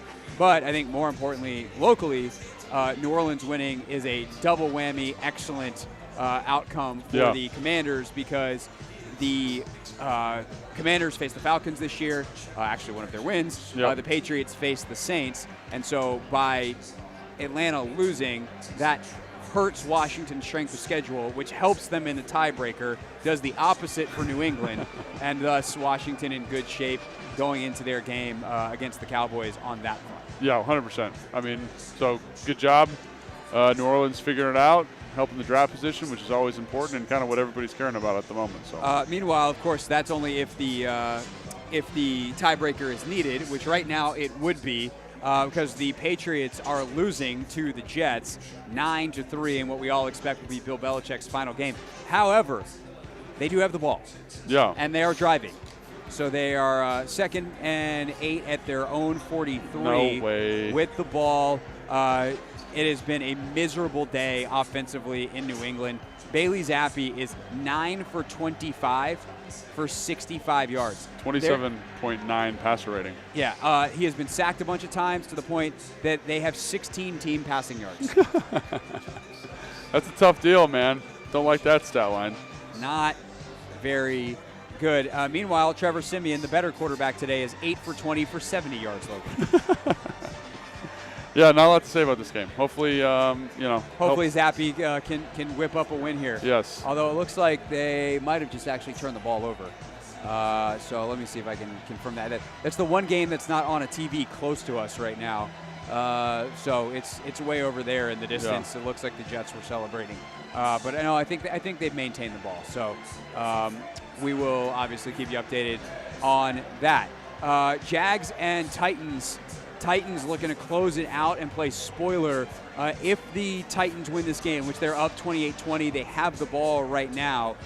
Jacksonville would be out of the playoffs. They would lose the AFC South. Wow. And the Houston Texans, who won last night, would be your AFC. They're already in, but they would be your AFC South champions. And Houston, in a year where everyone thought they were going to be terrible, will host a playoff game. That's unbelievable, and it's such a disappointing year for Jacksonville. I mean, I think with all the talent they have, kind of the Trevor Lawrence looking like he kind of figured it out last year, especially in that playoff when they had feels like against. He's been snake bitten this year. Yeah, well, it's someone I explained this perfectly. Everything looks hard for Jacksonville. They make everything hard. There's no easy throws. They ask them to do a lot.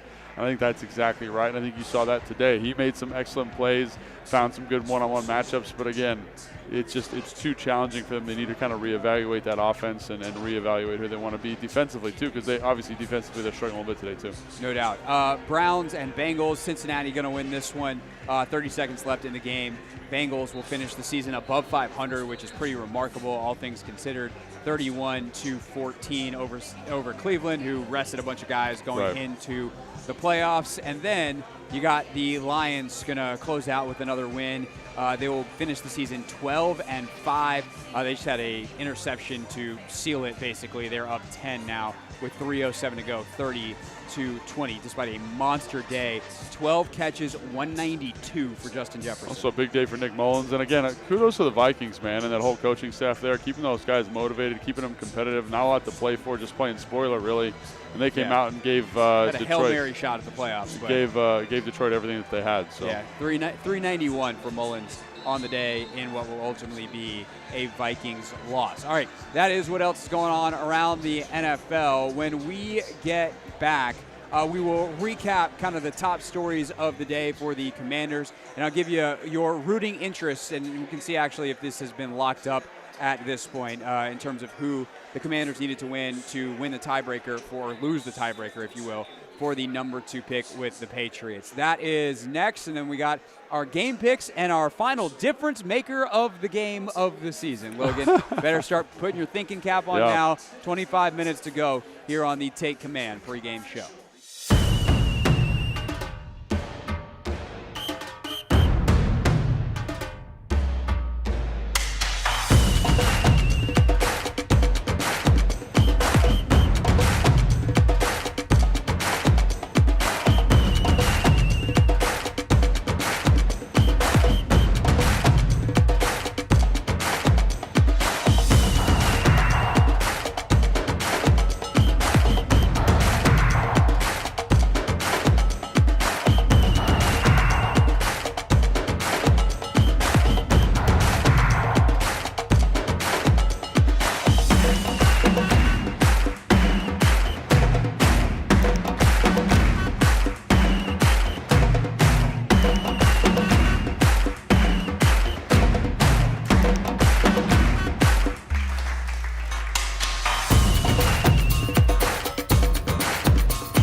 final half hour of the season of the Take Command pregame show. I'm Craig Hoffman. He is Logan Paulsen on the Team 980, streaming live on YouTube at the Team 980 and 106.7 The Fan, and also live on the free Odyssey app. So we have some more final scores, some more final everythings for today, and some of which are impactful on the Commanders. One good, one bad, Logan.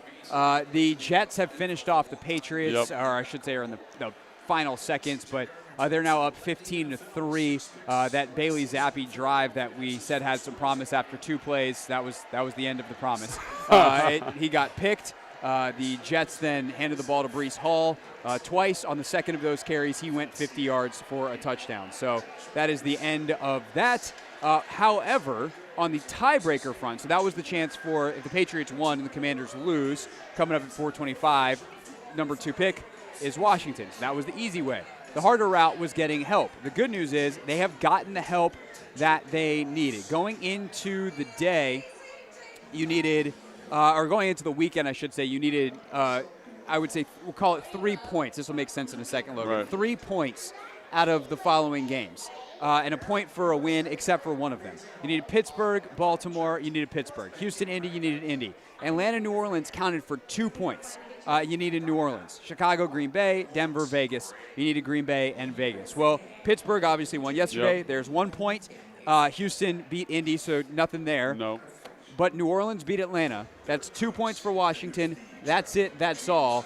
Washington loses today, even though New England lost. That will be enough for the Commanders to have a worse strength of schedule, thus win the tiebreaker and get the number 2 overall pick in the draft. If they lose. If they lose. Yeah. Well, that's good, right? I mean, that's the whole point of today, right? We wanted to set up an opportunity to control our own destiny in a matter of speaking, I suppose. And yes. It's always good to pick a little bit higher. And we talked to Grant a lot about why that's important. So I think, sure. Yeah, good to be bad, I guess. In this particular case, I mean, it would have been good to be good, but that ship sailed a long time ago. Yeah. I'm just happy that I got to the point of the weekend that I could explain that rather cleanly. That was really good, actually. Yeah, it was very clean. The point thing made a lot of sense. Great job by you. Excellent. Someone's got to get a win here in D.C. this season. Meanwhile, real quick, before we get back to the Commanders and Cowboys, we've been talking about some of the other jobs that may open because obviously you're going to be competing with those places for head coaches. Did Arthur Smith lose his job today? It kind of felt like maybe. I know in watching the game, obviously very competitive, but it kind of felt like at some point you're looking for a team to kind of round the corner, like turn the corner. What I mean by that is I think Atlanta's a good team. They got a good defense. They got a solid offense. They got a lot of playmakers, a lot of weapons. And when you just watch them, they just never were able to kind of flesh out a consistent way to maximize the playmakers. You saw flashes, obviously. Obviously, has a big quarterback component, so that's why I think they're a perfect. Enormous quarterback component. That's why I think Justin Fields for them would be a perfect fit. But again, like how frustrated are you with as the owner, or how frustrated are you with him and his production the last couple of weeks, and that there wasn't that transition? You weren't able to find something that spoke to Desmond Ridder and his skill set and win a division that's not very good. I mean, they did try to bench him, and then Taylor wasn't exactly good, and then Taylor Heineke got hurt. So it's not like he just, But if I'm local media there, I said those are decisions that you've made, Arthur Smith. You've made those decisions. That's the quality of backup, all those different things. So, but yeah, I think I like Arthur Smith. I like what he's doing there. I like the philosophy. I personally wouldn't fire him, but it depends about where you think he is in relation to that locker room, and can he maximize that group. Like I said, I wouldn't fire him, but I think that if I'm a local Atlanta fan and if I'm the owner of the Falcons, I might be thinking about going in a different direction. Yeah, it's really rough. They've lost 4 of 5 to close the season, and they also had a pretty hideous win over the Carolina Panthers in a 9-7 game. Loss, yeah. They lost by 20 last week to Chicago, and you also have a game where you're tied at 17 at the half and lose 48-17 with a playoff spot potentially on the line. Obviously, it wound up that they wouldn't have gotten the help they needed, but in a must-win game. And Desmond Ridder, part of it to me is like how in was he on Desmond Ridder? Because if you thought Ridder was your guy, I don't trust you to pick another quarterback because Desmond Ridder has been about as bad of a top 3 round quarterback that's gotten like real playing time the last decade that I can remember. He has been bad, man. Yeah, and I think you're hoping that the scheme there would have insulated him. Right, and it's like, different than a guy like what Howell has done this year, where like Howell was asked to do a bunch. Ritter's not asked to do much, and he can't do that. Yeah, and it's just like when the interceptions comes, like how catastrophic the mistakes are. Huge deal, and again, he's a young football player, and maybe there's an argument there that he showed some of the high stuff was good, but again, like they're probably in the market for a quarterback, much like Washington is. But I go back to like, did that team evolve? Did that team grow? Did the offense progress with him as your offensive coordinator? Again, I like what they're doing. I think it's the right approach, but it might be enough of a frustration for the people making the decisions that they got to move on. I also wonder, like how attractive is that job compared to some of the other ones? I would assume it's pretty attractive. Yeah, I mean, they got some good defensive players. They got obviously great skill position guys. They need a quarterback, so that is always something to consider. But definitely a job that's competitive and a franchise that's had some success. So the owner will invest and cares a lot, and great facilities as well, as you well know, considering played there. Yeah. All right, Washington and Dallas today.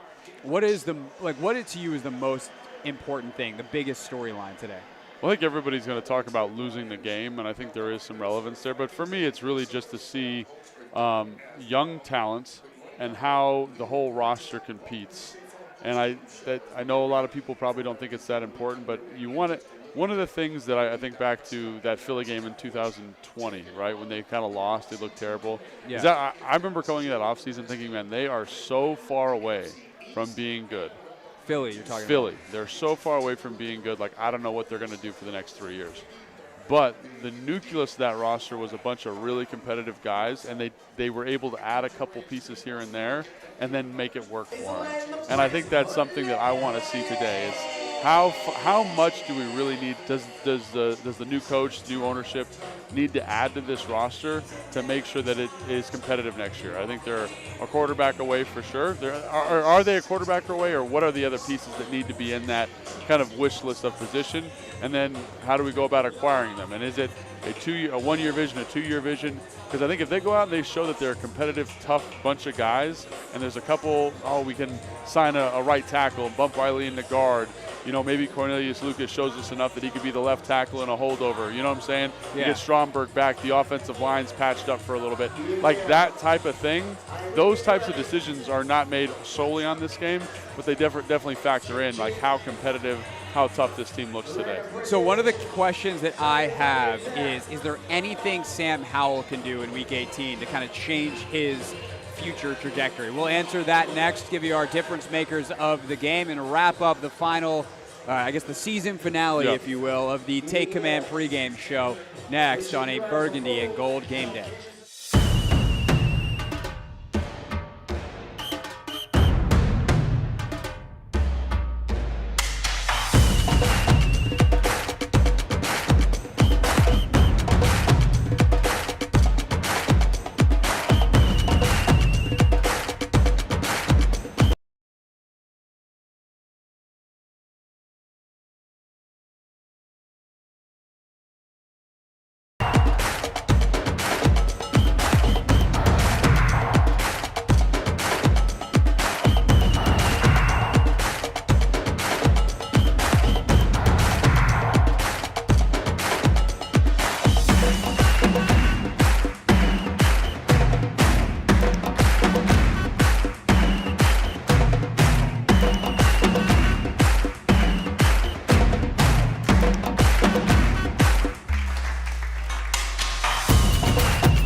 Final segment of the season on the Take Command pregame show with Logan Paulsen. I am Craig Hoffman, but have no fear.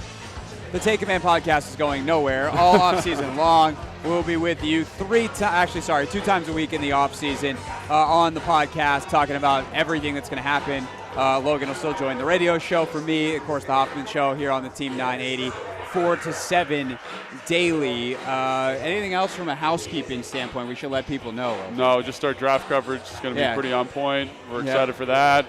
And then, And then we probably are not going to do a post-game stream tonight. That post-game live stream kind of doubles as our podcast for Monday morning. And, by the time that comes out Monday morning, I don't think there'll be much to talk about. So about this game, obviously, everything is going to be about the franchise moving forward and whatever happens with Ron Rivera, which we likely know what is happening, and obviously anyone else, any other changes that are announced Monday for the Commanders. Other than that, Logan, congrats to the Steelers and the Bills, who with the Jacksonville loss have clinched playoff spots, so the AFC is pretty much done. We'll see what happens in the NFC tonight.